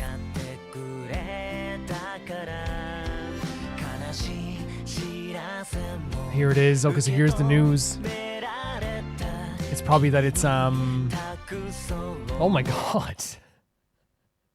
Seeing the mother cry as well, like my heart is hurting. Like, I don't know how anyone could take this news. Like, look at it, like having to sit there like and just... Oh, and that's when he saved her. Oh my god. Insane.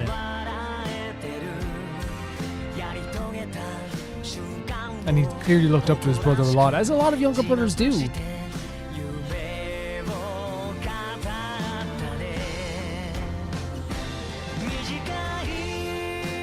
A firefly. Oh my god, they're not relating to a firefly. It's like they're relating him to like the light in everyone's life almost. Holy F.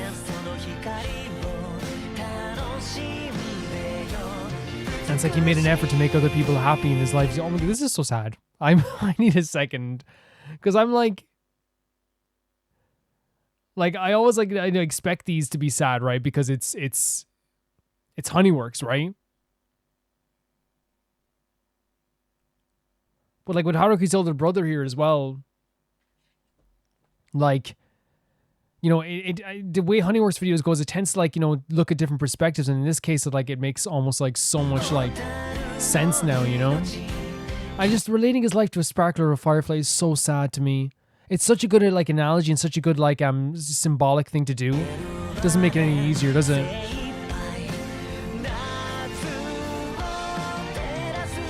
This smile, and it's like a half smile as well. Thank you. Oh my god. So sad. So sad. You can tell the admiration that everyone had for him. He was a light. He was a light in people's lives. He seems so funny as well. Right? Like, he seems like he's the type to, like, make you laugh just by doing his everyday stuff. A short sparkler. The filmmaking aspect.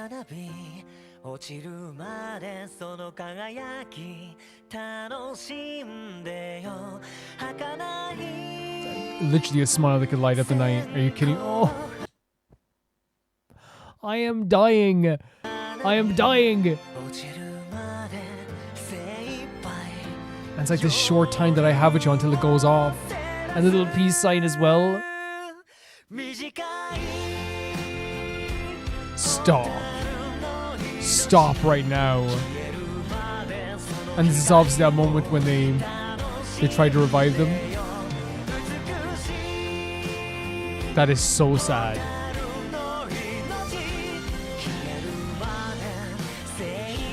Illuminate the summer. That is so sad. I am dying.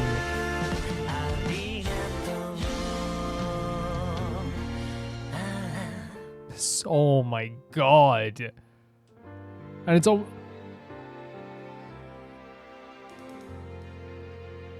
Oh my god. And as you mentioned there afterwards as well, like, you know, saving that girl was what... I'm in bits. I am not doing well, Minu. As you know, these videos like will make you very emotional. But the girl that he saved in the end became the girl that Haruki, you know, became interested in as well, which is such an interesting way of fate working, right? Fate works in so many interesting ways. But that was so emotional. I couldn't imagine going through that as a family in any way. You know what I mean? Like, how do you even like come to terms with that? How do you deal with that? Especially since like this person was such a light in everybody's life, such a person that like really like adored, right? And I feel like in that sense it is like a like, and it doesn't matter if the person was like a happy person that everyone adored. I'm just saying that like it's very clear that the analogy they're trying to use here was like that he was a sparkler or like he was a light in people's lives that was like, or a firefly. He has another great example that it's like, okay, at some point he will go out, but at the time that he has now on this earth, like he's giving it to everyone else. He's like being the light that lights up everyone else's life. He saved a kid's life at the damage of his own. He gave his brother so much happiness and gave him so much inspiration. And like it's such a like that's the thing with these things. If I showed anyone these videos with like they're in screenshots, they'd probably be like, oh my god, so cute, so beautiful. And they are beautiful. They have so many beautiful artworks and so many cute things to them.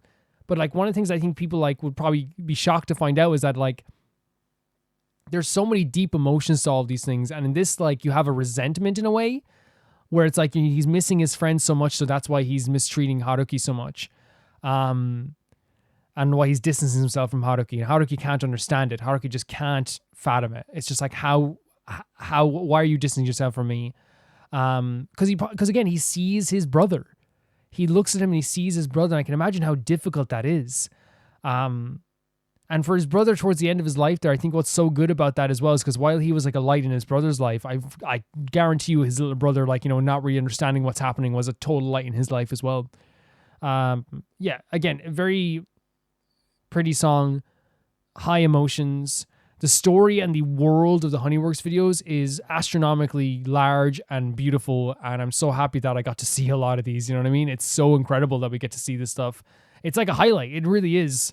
Growing attached to all these characters and their stories and our understanding their stories as we're going through. Like, you know, how we followed Mona is another example of just how amazing this can be.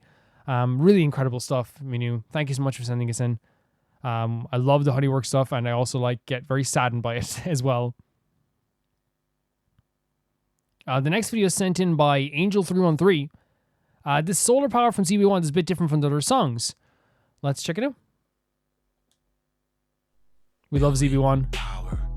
Make it hot, getting hotter, burning. Instantly different. But Gunwook like doing a very deep like voice at the start kind of like fits Gunwook in a way. Gunwook has that intensity that I feel like comes out when he's performing. An intense person anyway. Now Ricky's actually very shy, but like I really feel like Ricky like in general like, you know, gives off the impression of someone who's very intense, right? even if they are sweet. Sorry if I keep pausing, but crazy start to a song. Jesus, man, I didn't expect this at all. Like, so, it's so different. It almost feels like it's not their song. But then again, that's why they can shift between genres so easily. Because of that vast amount of talent.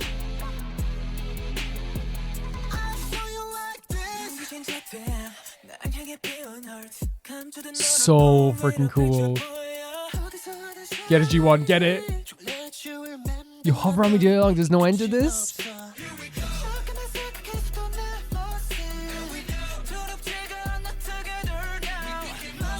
You can almost like feel like the intensity of their moves as they're doing this, right? You can almost like feel it, right? It's a very intense song.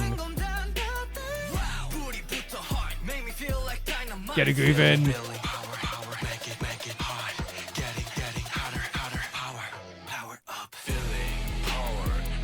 So, I'm like just taken back so much. It's showing that Ricky's leading right now with this. There's such, is that the chorus? When they're all in together, it sounds so even more amazing. Listen to this, like me saying to you, listen to it, everyone's probably heard it before.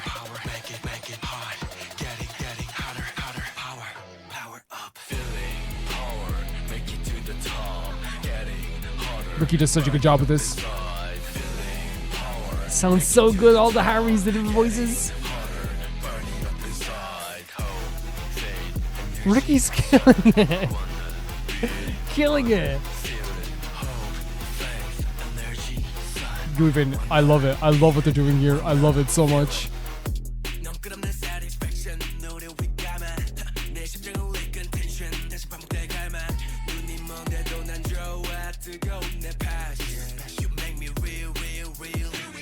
So freaking good.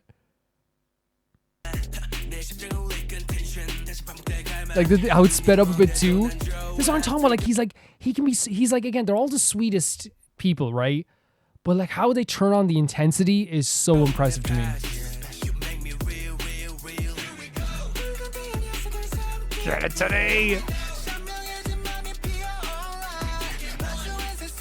I'm like bopping my head fast.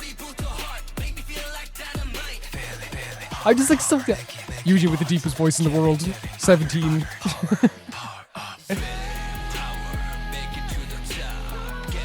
Oh my god. That's G1? That's G1 singing? Are you serious? Oh my. Eugene's voice is like he's been spoken for, and I mean this as a compliment, it's like he's been spoken for 20 years. It's so surprising all the time when he like brings out the voice. I shouldn't say spoken for 20 years, it's like, because he has a lot of control in his voice, right? But like, it's like he'll talk and you're like, where did this come out of? You know? Like he'll start singing like this and you're like, okay. The thirsty I become. Don't be scared. It's such like an intense, like I don't know, this song is so different from anything I've heard from them. So cool. It's cool. It's really cool. I love this. I love this when they're all singing together. It's so good.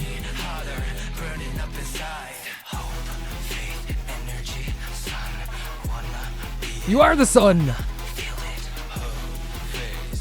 I can't. No, Ricky kills it. Kills it so bad in this, in a good way. That was such a different energy and vibe than I'm used to. Obviously, we had Devil's Game there as well, and like we had like Kill the Romeo, but I feel like even those were like a little bit different. This was like very like I don't know how to describe it. Like it was almost like this like stop and go type of like melody to it, like dun dun dun dun. Like it was so interesting, and like you had like everyone like turning the switch of intensity on, which again we know they're able to do. We saw earlier on with Devil's Game, they're able to do this. And they're able to go between genres all the time. This song just felt so different. It almost feels like the random song on the album that you're like, oh my god, like when did they make this part of it? You know, I don't know how many songs are on albums, but like it's actually like a really really really cool song. I think as well one of the things that's really good about these songs is that you'll have like when they do get their parts to sing, they're like they make it their all. But I think in terms of this one, Like, and maybe like, here's the thing, you guys know my bias is G1. I think that like in both, in this song, like I think Gunwook, Matthew, Ricky, and am I right? Would you guys agree with this? I'd say like they all had like everyone played their part well, but I think Ricky really like killed it. It's like again another song that feels made for Ricky. Guivan did a really fantastic job. Gunwook like started off almost perfectly as well, and Matthew as well. Like this ball of sunshine coming in with like this intensity too. I know G1 could do like this type of intensity, so it's nice to see everyone else do it as well. You know, and everyone else do it really well also. But I love like they have these songs like because I know that like Ricky is a shy person. I know that Ricky's a sweet person, but I really do feel like, you know, he is so freaking good at this. So good at the intense songs. So good at like looking intense. In Kill the Romeo, him and G1, like to me, like are so in sync with that and so good at like showing off that side of them. So it's cool to see like, and I guess in this case here, everyone else doing that as well, you know, and showing how good they are at it too. Interesting song. A really interesting song, but I love hearing from hearing more Zerobaseone. My catalog of understanding Zerobaseone goes up every single week. I still get some stuff wrong, for sure, but that's okay. We're going to continue to get stuff wrong. If you talk to anyone in the K-pop chats, I have a good host of people around me that if I need a question answered, they will answer it, and it's so cool. And you guys always help me out in the comment section as well, which is also awesome too. Yeah. And again, today's voice is so cool too, but all their vocals like harmonizing together. Stunning. Such a great chorus. And they really made it like with their combination of all their vocals together too. It's so funny as well. I'll say it again. Whenever like I'm listening to a song or listening to any Zerobaseone song and like, it's like, everyone's like doing their like, you know, their vocals, and then Eugene shows up on screen. You're like, oh my God, it's so adorable. Then he goes, it's me, Eugene. You're like, I know it's an over exaggeration, but you know what I mean. Very, very cool stuff. Thank you so much, Angel, for sending that in. Loved hearing that as well. Didn't expect it at all. The next video is sent in by Dodo Dan, a very brief showcase of the 4 apex predators in the 4 regions of Monster Hunter Wilds. They each also represent thunder, water, fire, and ice. And when they said brief, it's very brief. It's 1 minute 13 seconds. Let's check it out.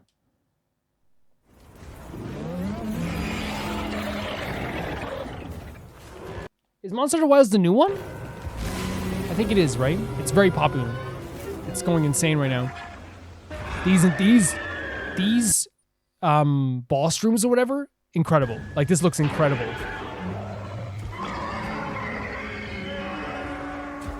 So incredible.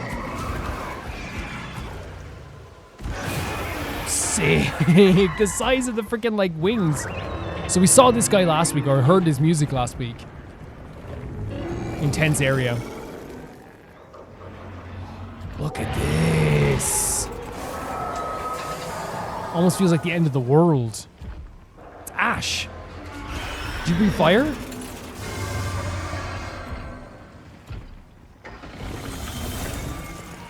Maybe? Oh my God, it's like a freaking gigantic antelope.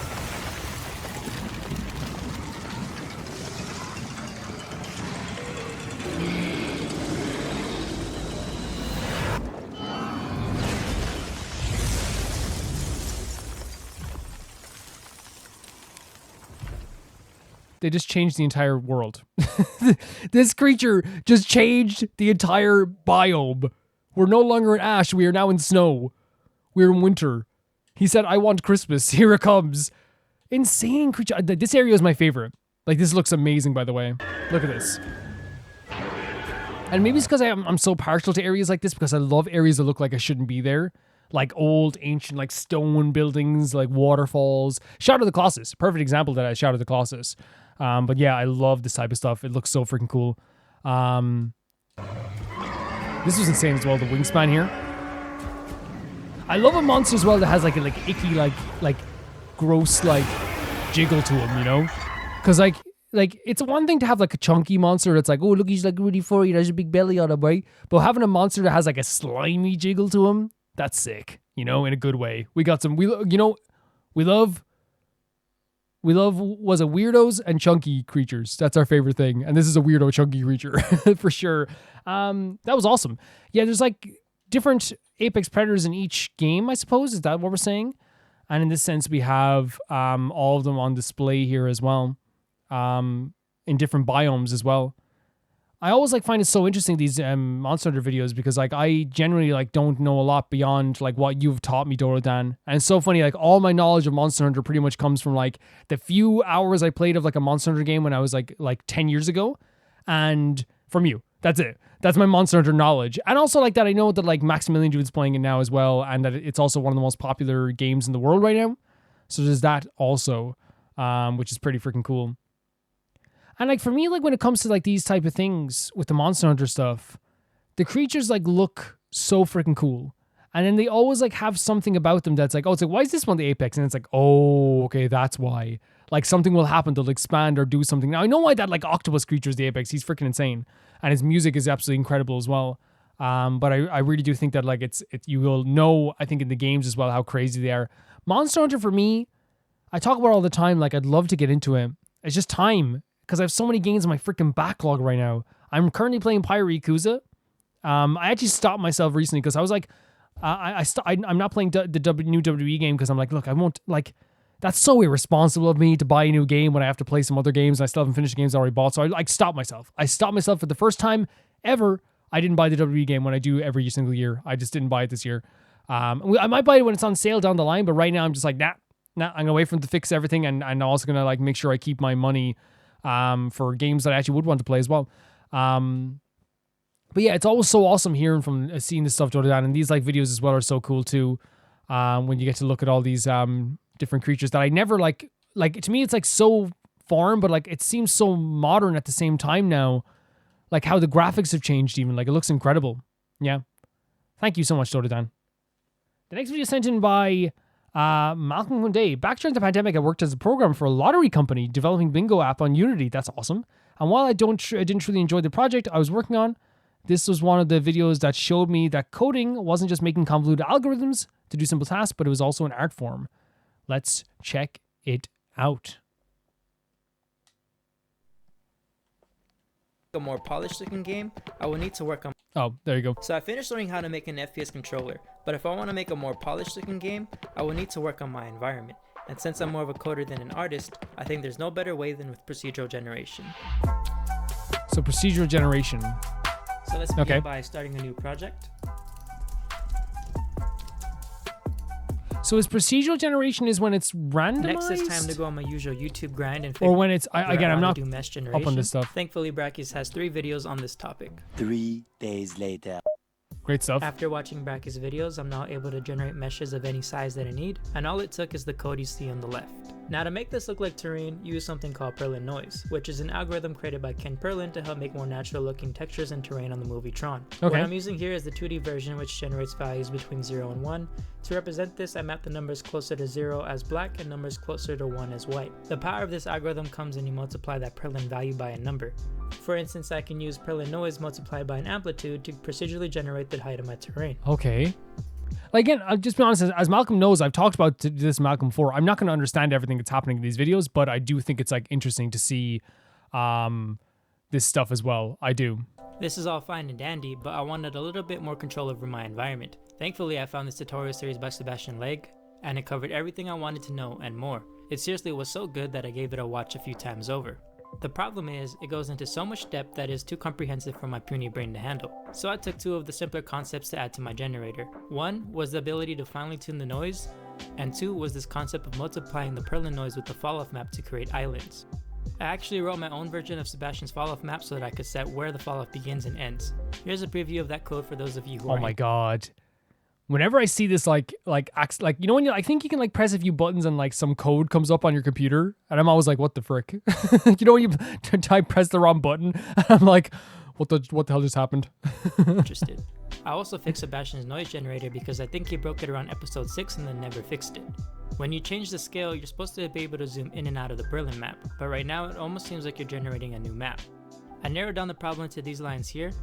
Changing this also fixed the parallax effect Sebastian had when changing the offset.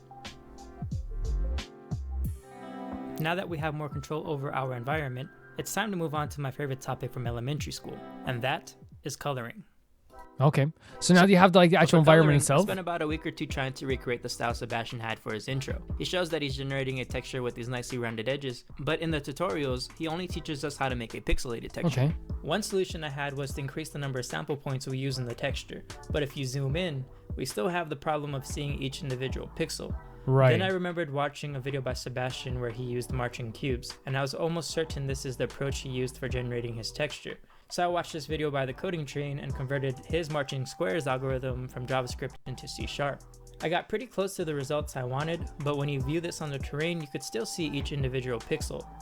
So I gave up on using a texture approach. My mouth's wide open here, and I feel always so weird because, again, I don't understand this stuff. I really don't, but I respect the heck out of it. It's the reason why, with game devs, for example, I respect game devs so much because it's a miracle. To me, it seems like a miracle. Obviously, it's an art form, but it feels like a miracle that we even get games. You know what I mean? I tried to avoid this as much as I could, but I was left with no other choice but to dive into shaders. After messing with shader graph for a few hours, I came up with this decent shader here. I surprisingly had a lot of fun making this, and it turns out shaders aren't too hard after all. With my new love for shaders, I looked up a bunch of more tutorials on YouTube. I found this tutorial for creating a gradient skybox with stars. Really cool as well how he's showing hey, it's okay to look up all these tutorials. You're not going to know everything at first glance. It's okay. You're gonna figure things out as you go along. There's a little bit of distortion near the edges, so I found this article that taught me how to do proper UV sphere projection, and yay, no more distortion. But I wasn't quite satisfied yet. I also found this awesome cloud shader that I needed to use as well, and now our skies are looking not too bad. Yeah, they look nice. They look really nice. Then to top it all off, I used these two videos to make a stylized water. Look really pretty.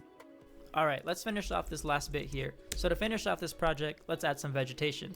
I hopped into Blender and made this very beginner friendly tree, but I don't want to manually place hundreds of trees on the terrain because that would take forever. And we are going for a complete procedural But still so cool even seeing them manually being put on the terrain, right? I remember watching this video from Jonas Tyroller a while back where he talked about creating random levels for his game Islander. Basically, if you shoot a raycast onto a random point on the island, you can check if it's a valid spawn point for a tree. If so, spawn the tree. Then you can do this for as many times as you want trees, or whatever object you want to randomly place. So just find it said find a valid spawn, so where it can spawn? Simple prefab spawner script where I can select a prefab to spawn. Then to determine if a spot is valid to place a prefab, I just check if the hit location is above the sea level. I also have this script randomly change the scale and rotation of the prefab we are spawning so that we have a bit of variation. Lastly, let's add some grass. I found this video to create a quick grass texture, then I put together a bunch of planes in Blender to display it. Back in Unity, I just reused my prefab. It's so cool how again just because this is more understandable to me, the actual placing of the items and the generation of the items, right? But it's still so fun to me seeing this type of stuff. I'm not as confused about this stuff. Oh, so neat! To really bring this grass to life, I watched this video from Brackeys, and now we have sway in our grass. Neat.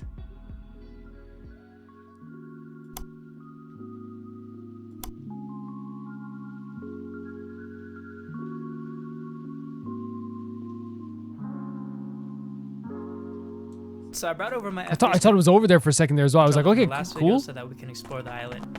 And after working on this for so long, it's super cool to see this from the first person view. Yeah, that must feel so proud. Like a really polished game. The sky, the water, with the FPS movements, everything ties nicely together to really bring that.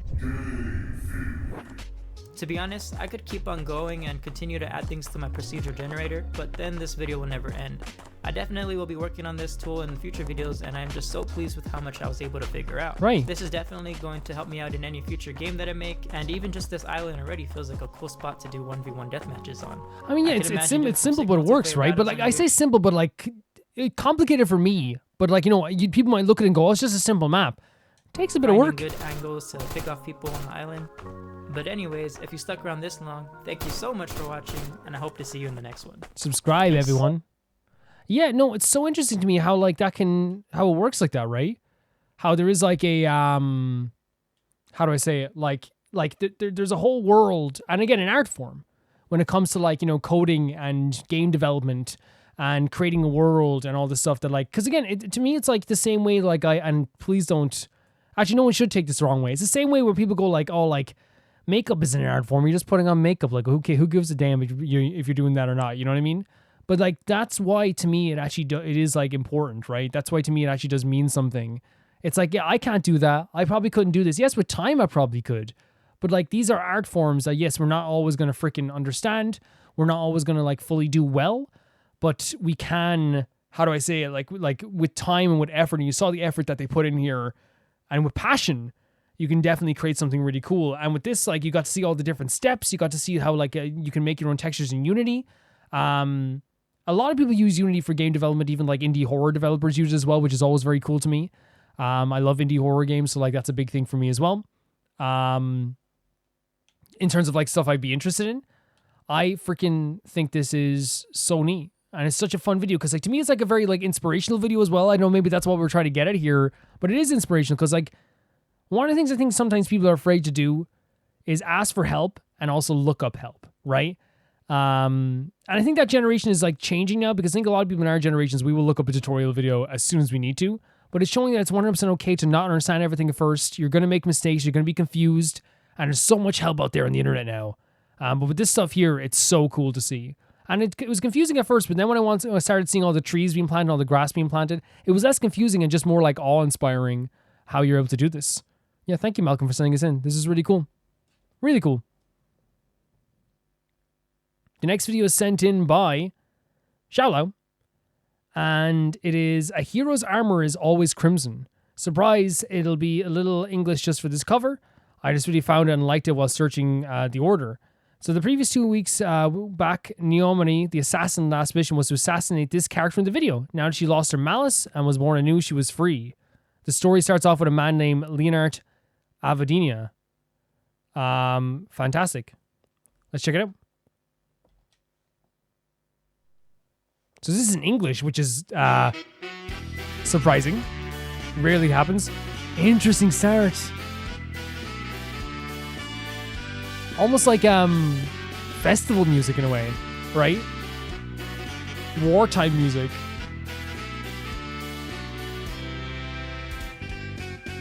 In the town that fell to ruin at the end of a battle.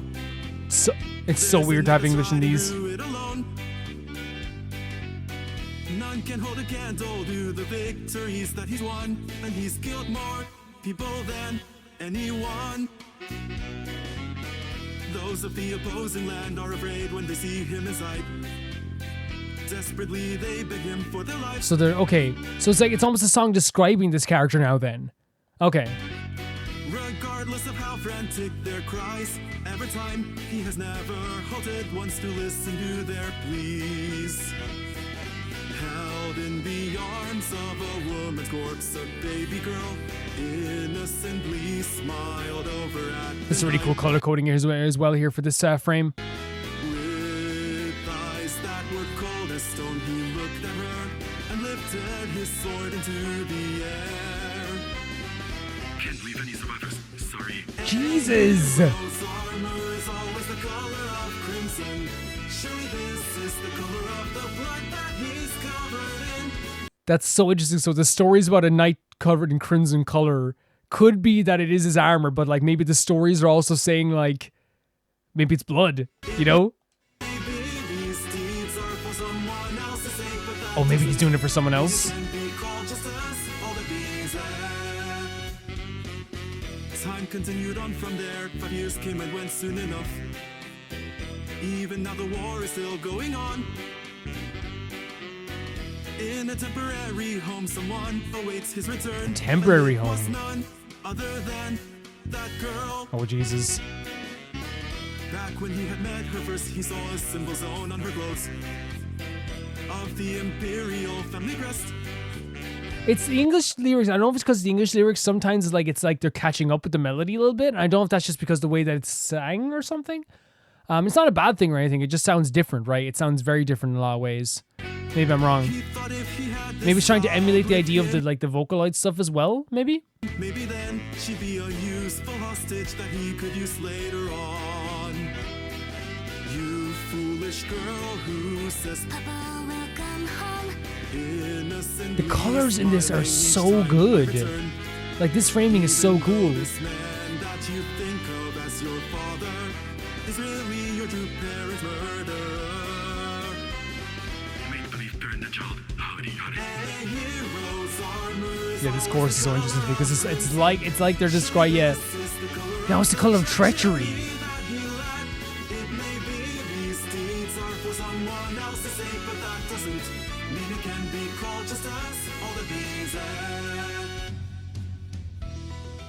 Interesting. And now we get like a way more dull, darker tone here as well, right? Many things are bound to occur when fighting upon the battlefield. Victory, losses, and hatred, living by your dumb luck and above all treachery. Before he realized soon the night was surrounded by a group of foes. The helmet's off. It was clear enough by the clothes that they wore that they were not the standard soldiers. Hand over the child that you have in your possession. Said a woman who dressed in an old black robe. If he did so, it was also probable that they surely afterwards murder her. Surely this was It's like, it's very literal, right? In the way it's describing stuff. And I think that happens quite a bit with these songs. And there's nothing wrong with that because, like, you know, it's like, I listen to music that has like literal word, you know, like pop as well. There's like literal, like, talking to someone, like, you know, they say your thing's getting old. They say I'm sick of it all. They say your game's getting old. You say your songs are getting way too literal. How about some goddamn subtlety for a change? You know what I mean? And that's like a part of the song, right? Or it reminds me of like Girls So Confusing by Charlie XCX and Lord. You know, when it's like describing their text exactly, the verse is their text exactly. So I wonder if like that's kind of like what the vibe I'm getting here is. It's like a very literal, and maybe it's just because it's English, you kind of notice the literal interpretation a lot more.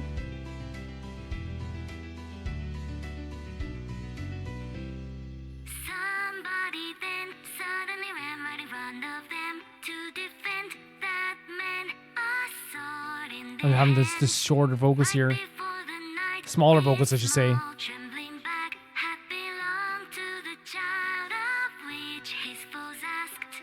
Oh, you pitiful little girl, trying to protect the man you call a father, even though he was in reality probably about to sell you all. Like it's the lyrics are so literal. It's almost like maddening in a way because it's like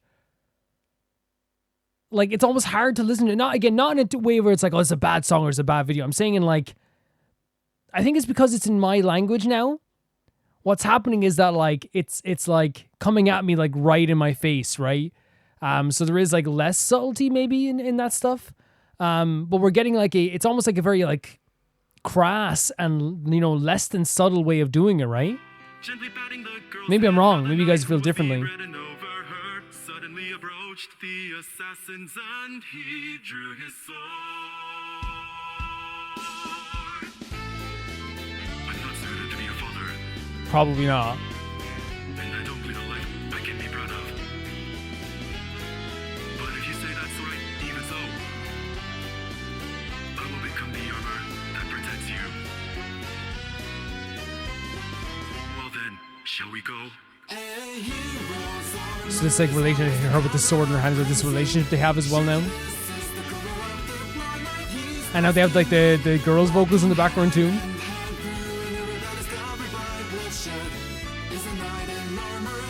The daughter of red.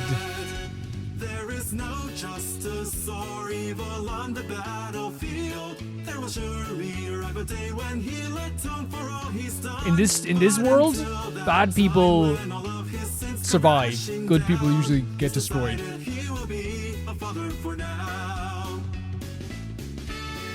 Yeah, interesting. The colors were great.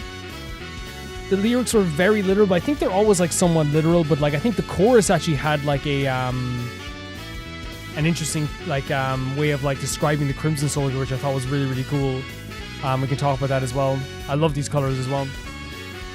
Do you guys get the vibe? It's like maybe it's just because it's in my own language that I feel like it's more literal. I don't know. Like that could be it as well. Like it's obviously going to be like easier to like ascertain stuff when it's like, you know, singing directly at you, you know.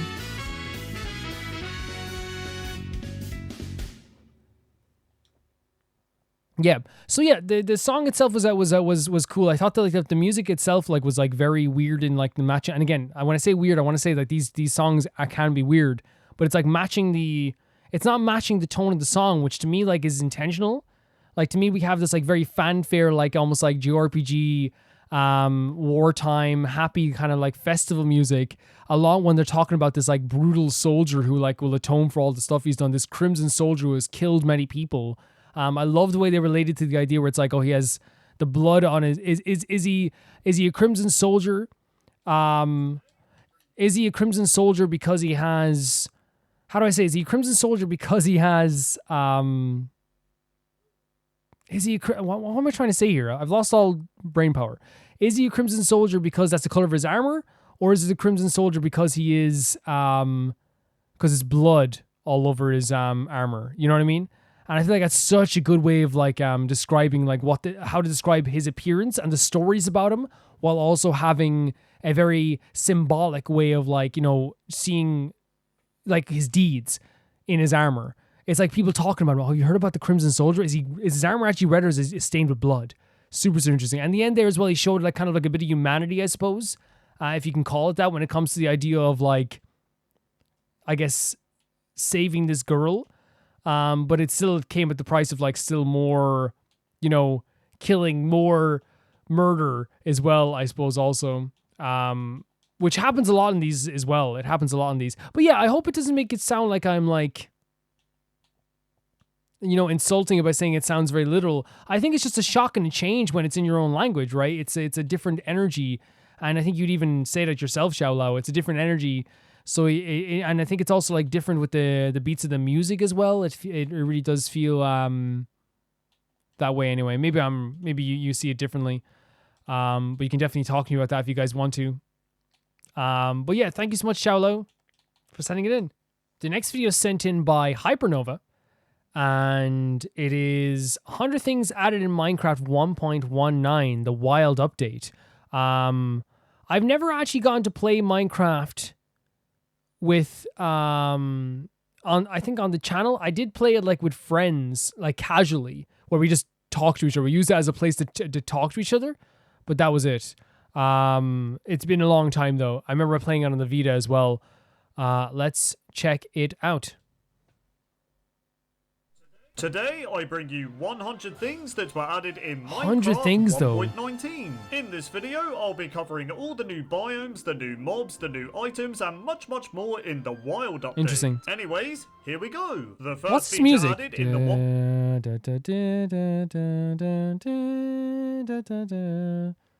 What's that song?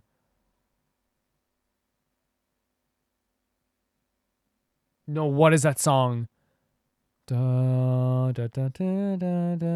Galaxy?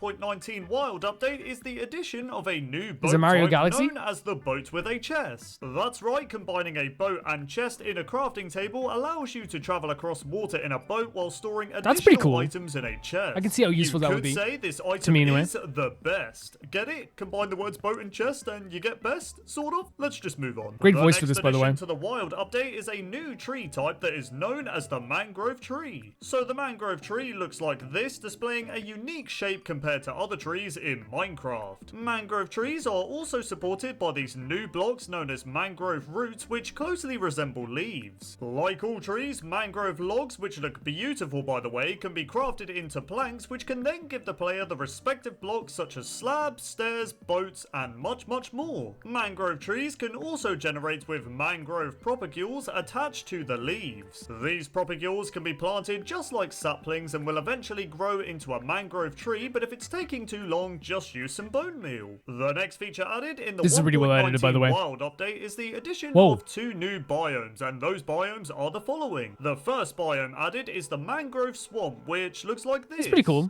This biome is composed of tealed coloured water, mud blocks, mangrove That's trees, neat, right? and most importantly, frogs. The second new What biome is that? added in the 1.19 Wild Update is a biome known as the Deep Dark. Originally Oh planned my for the cave God. update, the Deep Dark is a cave biome that's only found near the bottom of the overworld. That's so The scary cool. biome consists of the new sculk blocks that when walked on enough times will trigger the new mob that I'm sure a lot of you are aware of. Now that we've I wasn't briefly aware of it. covered It the looks so biomes, cool. Let's talk about Terrifying, the 4 though. new mobs that can spawn within them. So the first new mob added in the Wild Update is the addition of frogs. Now frogs look like this and love to eat baby slimes and magma cubes, which is just so sad to witness, man. The I'm game going is so to bed. expensive ever since I played it. Anyways, Even frogs more have expensive. 5 And I played it hearts like of health and come in 10 years ago when it was still like, not 10 years ago, would have been like 6 years ago maybe? 4 years ago? 4 years ago maybe?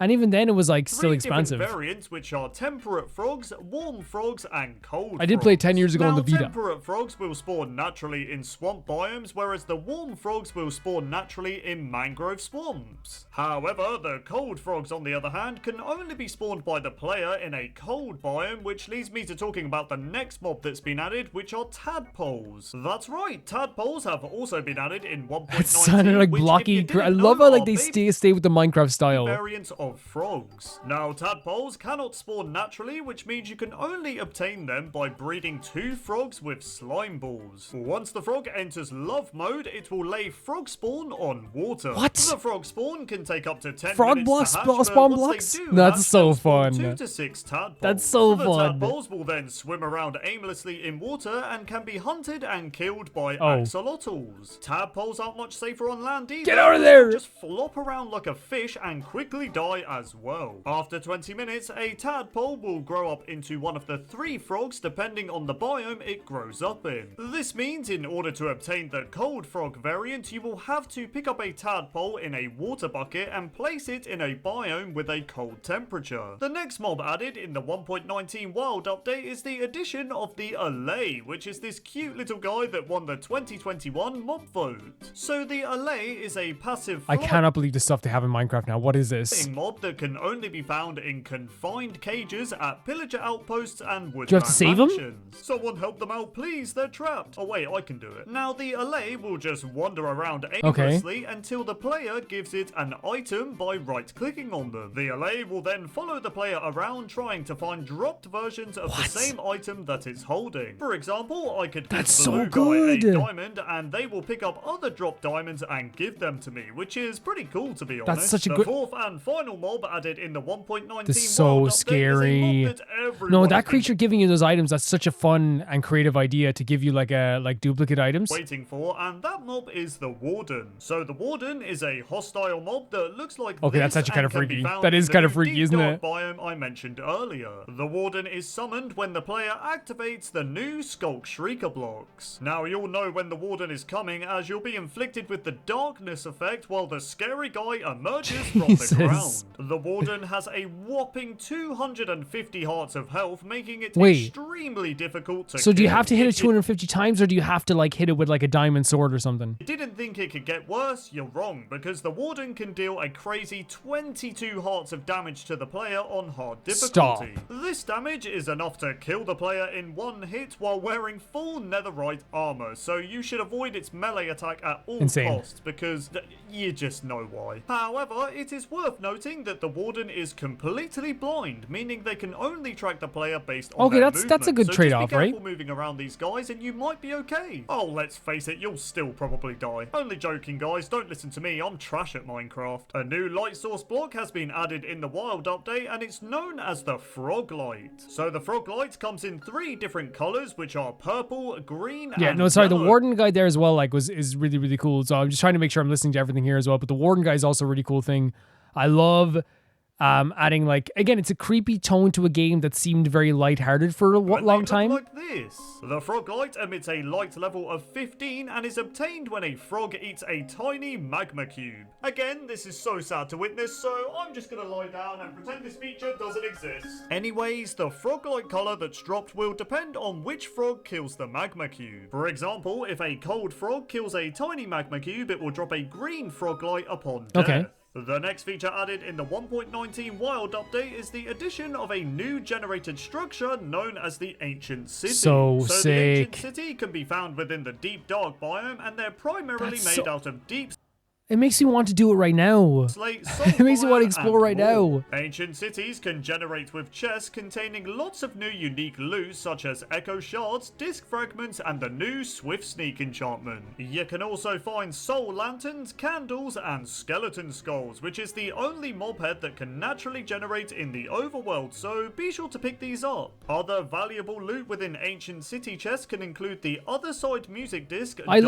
love an armor, ancient city. I love a sunken city. I love a city city that is abandoned. I love that type of thing. It's so interesting to me. It creeps me out, but at the same time, it's just so beautiful at the same time. And enchanted golden apples. The next item that's been added in the 1.19 Wild update is the addition of a new music disc. That's right, Music Disc 5 has made its way into Minecraft and it shares a similar theme to Music Disc 11. However, the unique thing about Music Disc 5 is that you cannot find the disc itself naturally. Instead, the player must find disc fragments that are scattered about in ancient city chests. Once the player finds 9 of the fragments, they can craft Music Disc 5, making this the first craftable music disc in Minecraft. Another new item in the Wild update is the addition of a new compass known as the Recovery Compass. So the Recovery Compass looks like this and is crafted with one compass and the newly added echo shards that are also found in ancient city chests. Once crafted, the Recovery Compass will point in the direction of where you previously died, making it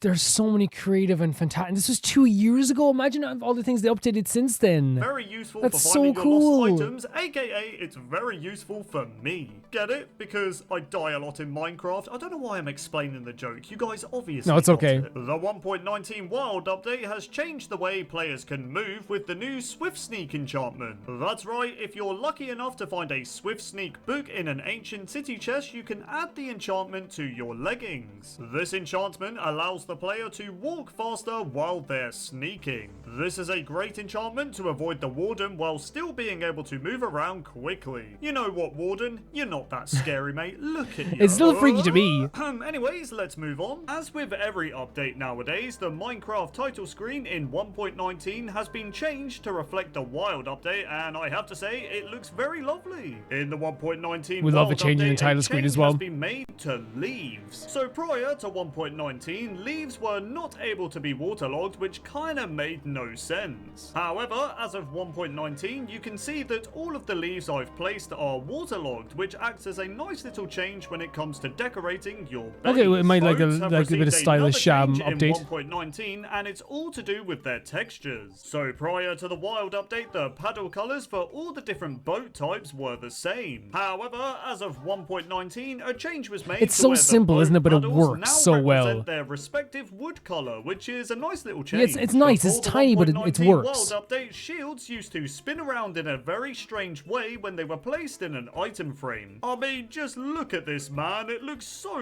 wrong. But don't worry, in 1.19, shields actually do spin around properly in the item frame, which is a nice little change once again. Yeah, tiny Anyways, things. guys, my name is Anthony. I hope you all enjoyed Okay. the Wild update. Try not to kill Yeah, any it's like a frogs, lot of please, tiny, a lot of and big don't die to the updates. warden. Okay, bye. But then like a lot of small updates too.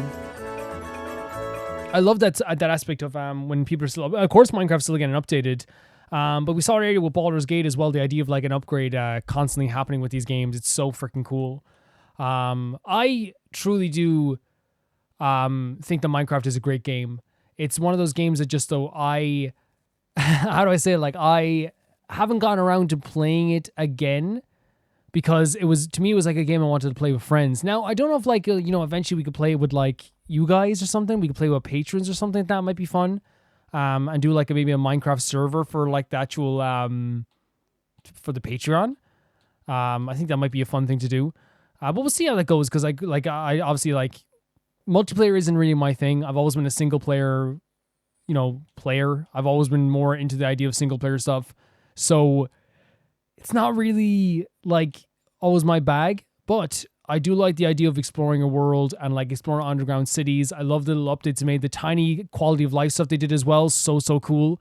It's really awesome to see. Thank you so much for sending us in, Hypernova.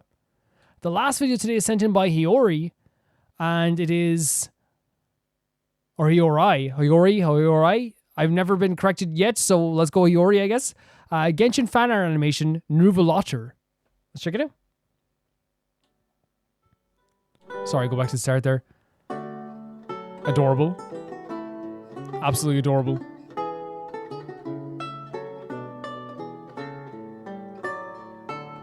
Is that, oh my god, you do some wishes? That is so cute.